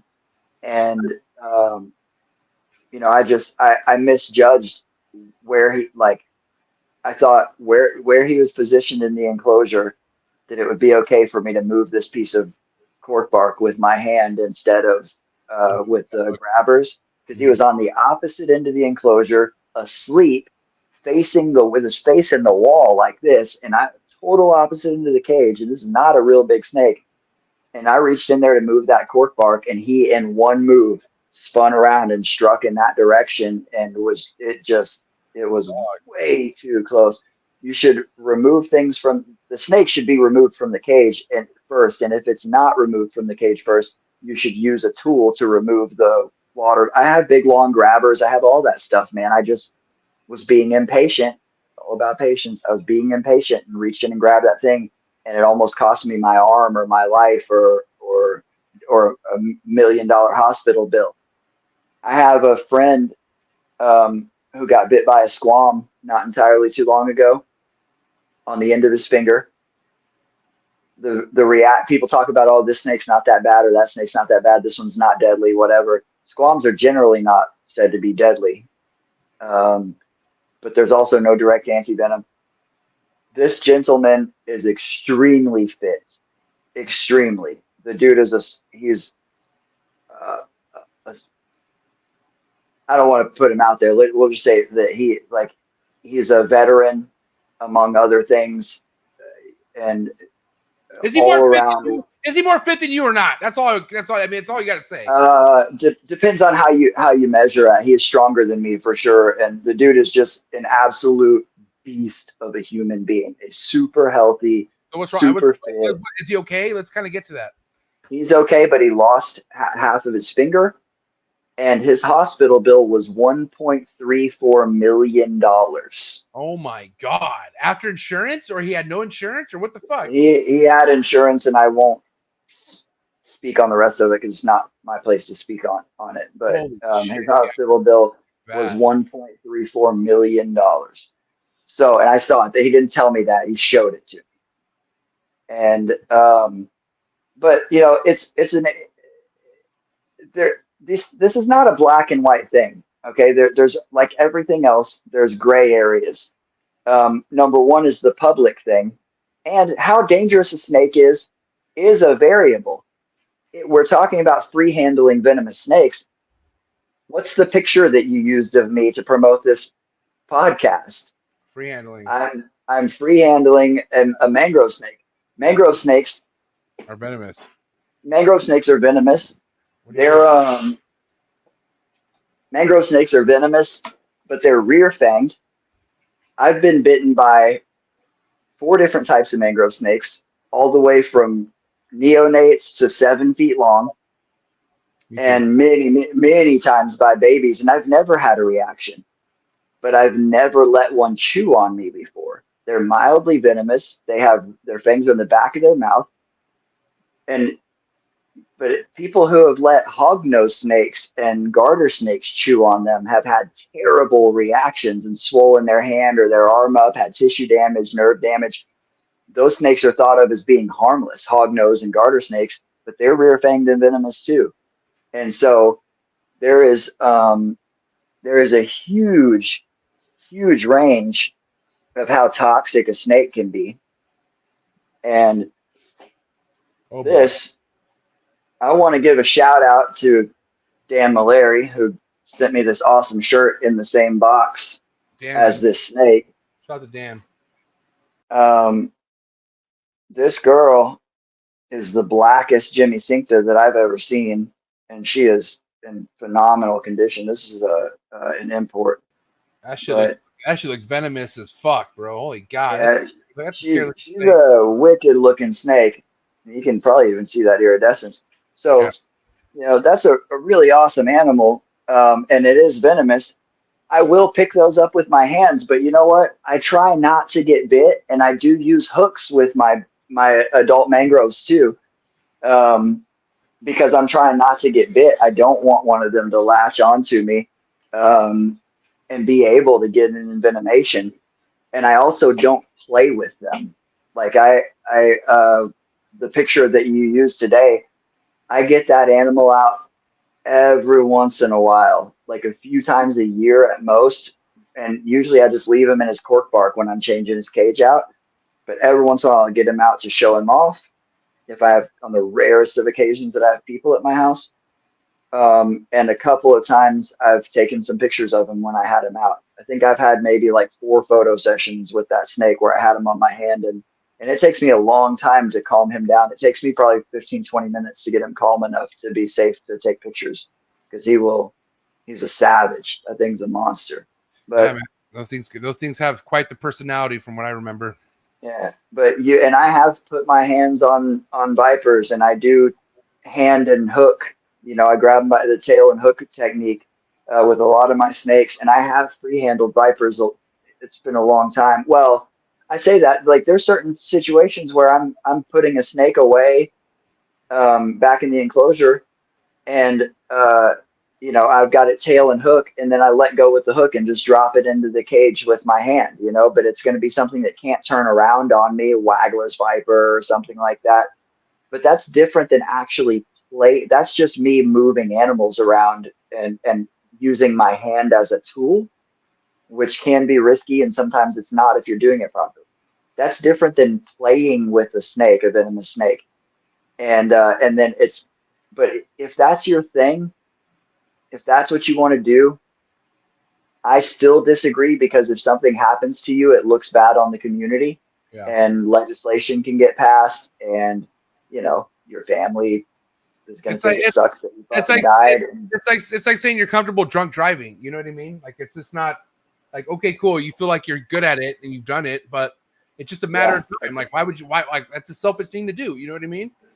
It's just like that. And so, but again, I will never tell people, if you're not hurting anybody else, I'll never tell people, what to do or whatever. That's why you don't see me. That's the other reason that you don't see me commenting on these things is, number one, I don't want to draw attention to it. But number two, it's just not my place to tell people what they can and can't do.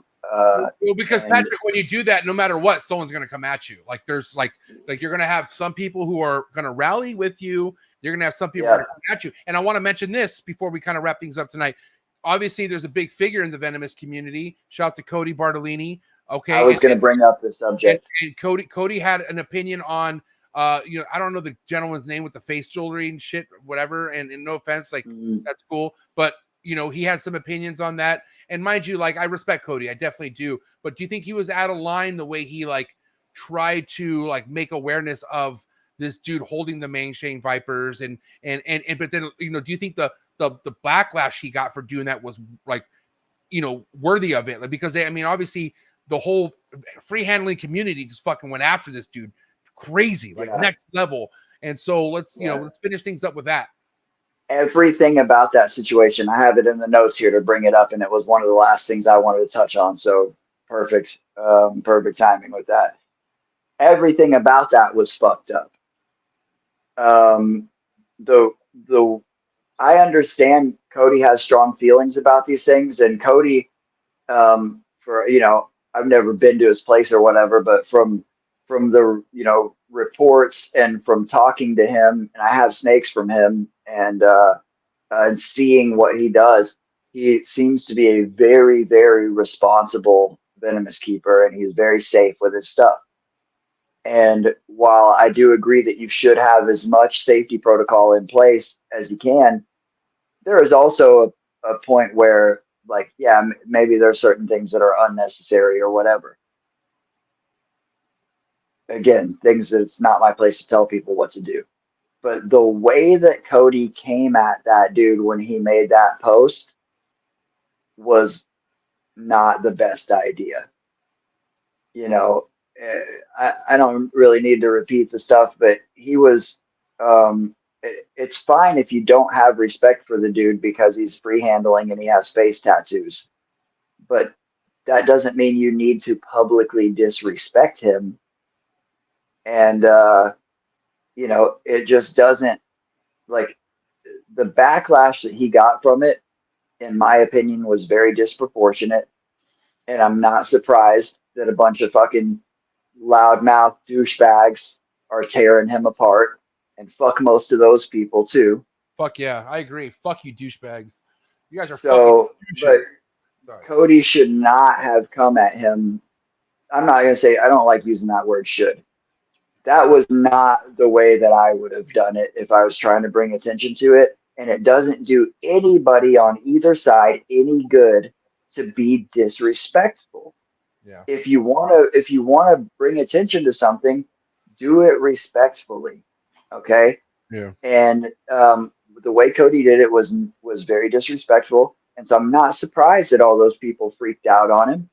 that being said, the dude he was talking about, while in certain circles fairly well respected, and I don't give a fuck what anybody looks like. Please, I'm all about body modification. I know I don't look like that. I have some tattoos, but dude, if you want to have 56 facial piercings and tattoo 100% of your body, please, by all means. I think that's bad. By the way, if you live in Patrick's neighborhood, this is how he walks around the neighborhood. Just so you know, he walks around with no shirt, just his shorts.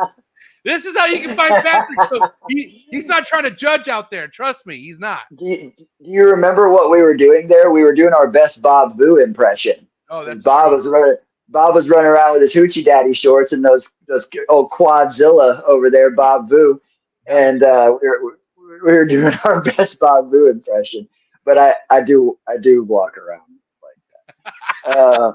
But you're right. So, you don't judge, right? And I think obviously Cody, mind you, people listen to what he says, and if it wasn't the whole attacking the appearance thing, it would add a lot more fucking punch behind. And he called him some names too, and said that he looks like he drinks lamb's blood and some other shit like that. That was kind of fun. Look, I mean, it's funny, but it's not the right place for something like.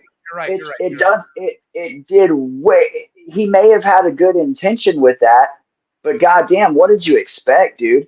Yeah. So Cody is extremely smart. He is extremely knowledgeable. He is extremely accomplished as a keeper in all different dimensions, and he's very opinionated. And that all of that is great, but be opinionated, but don't be unnecessarily disrespectful.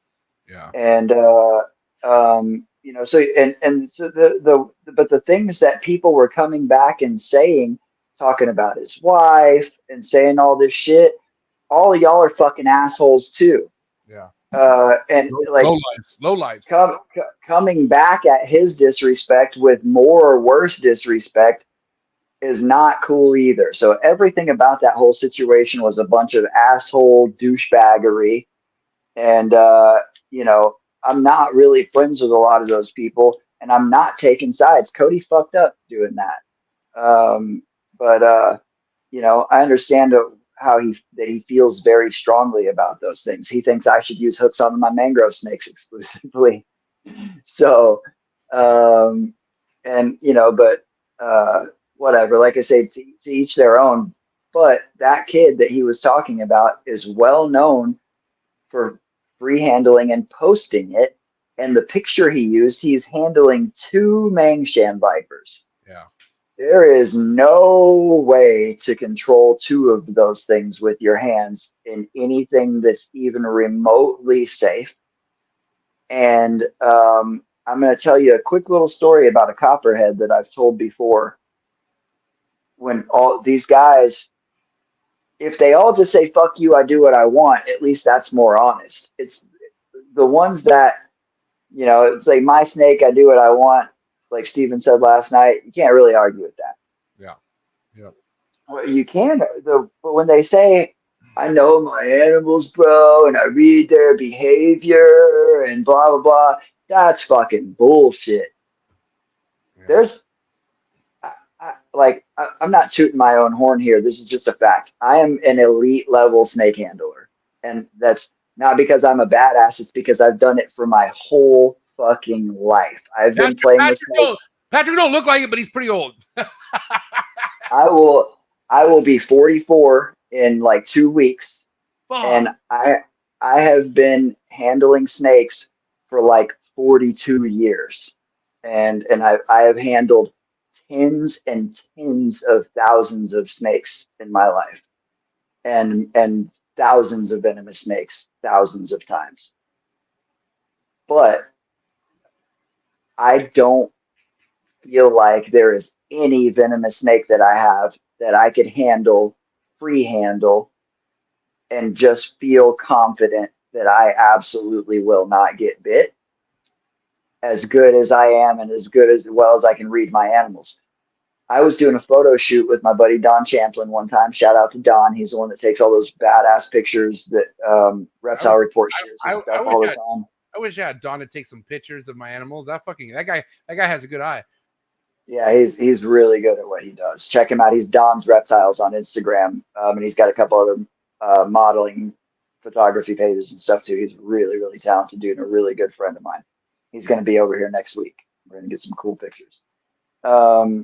So I was doing a shoot with him, and I had a wild caught copperhead, and the copperhead was cruising along the perch. It was kind of climbing, or not the perch, the hook. It was kind of climbing on the hook. This hook has been washed with alcohol. It doesn't have any smell. It's not hot. It's a cold metal hook, so he's not picking up a heat signature off of it. This snake was being super calm the whole time. He wasn't musking. Wild copperheads musk like crazy. They're nasty with it. He wasn't rattling his tail. He wasn't posturing defensively. He wasn't tongue flicking quickly. He was giving zero signs the entire time of being even remotely defensive in any way, shape, or form. And while he's climbing along this hook, and I'm just sitting there holding the hook and we're not even taking pictures. I'm just watching him climb on the hook. He turns his head down and bites the hook. I've never had a snake just randomly bite. I get snakes bite hooks all the time because they're pissed off and I'm trying to hook them or whatever. Never had a snake just randomly bite a hook. I had a scrub python today bite a hook, like a fairly fresh import scrub bite a hook several times today. But she was pissed and flailing around, and I was trying to get her back in the enclosure. This snake was just cool as a cucumber, calm as can be, and just randomly bit the hook and didn't get defensive after that, didn't start rattling his tail, just kept doing his thing. And 5 minutes later, he did the same fucking thing, man. It wasn't a fluke. So that snake can be as calm as you can possibly imagine, can be cruising around in your hands and be super cool and just decide to bite you. Why? Because it's a fucking snake, man. It's an animal. Yeah. Yeah. That's what it comes down to. Like even a dog, a domesticated dog can turn around and just fucking bite something if something's up. And that's what, no matter what it is that you keep, you got to have that hold of respect for it. You know what I mean? And I know that's what you're all about, Patrick. And I know you have quite the load over there, bro. You are very like into the reptile world and you have a lot of things that you keep. But, you know, at the end of the day, one thing I respect about you is you do keep stuff that there's really no forgiveness if things go wrong. Like if you fucking, you know, happen to think too quick or happen to grab the wrong place, you definitely have some stuff, Patrick, you don't want to get bit by, bro. 110%. Yeah. So I respect everything. I really respect this debate, even though it was mainly the beginning part. But this was a great episode, Patrick. You know, being able to talk. Here's the thing. I love it when you're a part of like panels, bro. But I like just talking to you one-on-one because there's just too many things to keep going with you. You know what I mean? And so I think we need to do this again for sure. Yeah, for sure. Yeah, and a little note on what you just said. All of my worst animal bite scars are from dog bites. Wow. That's for everybody that's listening now understands that. But when people who are afraid of snakes, and we're having discussion about the danger of snakes, I always use driving and dogs as I tell them to read statistics on driving and dogs, and then tell me you're still afraid of getting hurt by a snake. But yeah, I have dog bite scars on my arms, my wrists, one of my legs. The dogs will mess you up, man. Yeah, bro. I mean, dogs will definitely fucking. That's what I'm saying, though. Like at the end of the day, just respect any animal first and foremost. But Patrick, for people to be on top of all your, you know, whatever you have available, is Instagram the best place? Facebook? Where do you want people to follow you at? Yeah. So I do have a Facebook animal page. You can send me a friend request on Facebook, but most likely you'll end up with the other 1,000 people who are in my Facebook friend request purgatory. Sorry, I say close to 5,000 all the time, and I don't always have the time to go weed stuff out and accept friend requests. But you can try. And I do have a Facebook. It's a Facebook reptile page that I don't update enough. It is arboreal_obsession. On Instagram, I have a personal page. It is gtpatrick.tx. And then I have that page, my arboreal_obsession Instagram. And those red babies that are right there at the top, that's my most recent clutch. That was a dope clutch. That's a watermelon blue juice. Yeah, half siblings to the one you got from me. So their father is Blue Deuce Watermelon, so he's a blue line mutt, which is Blue Deuce, bred to a Wamena Biak, and then I bred him to one of my Biak females produced by Thomas O'Kane. Super dope. She's one of my favorite Biaks, and there's 15 in there, and I will not be holding back 15. And so, reach out. Hey, Patrick, do you remember when you thought I was going to have a successful Biak clutch and you're like, hey, maybe we could trade some bloodline? Well, can we do that now? Can we do that maybe now? Now we can do some swapping, man, for sure. And this is all I ever wanted. All I ever wanted was to swap BX with fucking Patrick. This is a dream. Yeah. Oh my God. Yeah. No, listen, Patrick, I look up to you a lot, man. And not only as a snake keeper, but as a human being. Love you as a brother, bro. I appreciate all the advice, all like just your patience with me, because you have seen me grow. You and I have been close throughout the last few years, and you've seen my growth. Yeah. And I appreciate you always sticking up for not me, but the network. You know what I mean? Because you know what, I am somebody who lays my own bed, makes my own bed sometimes. But at the end of the day, what I bring to this network is only the best, and you know that. And I appreciate you sticking up for me when needed. And like I said, man, I appreciate you so much. We just had just shy of 80 people tapped in majority of the night. So what do you have to say to all the love and support we had on tonight's show?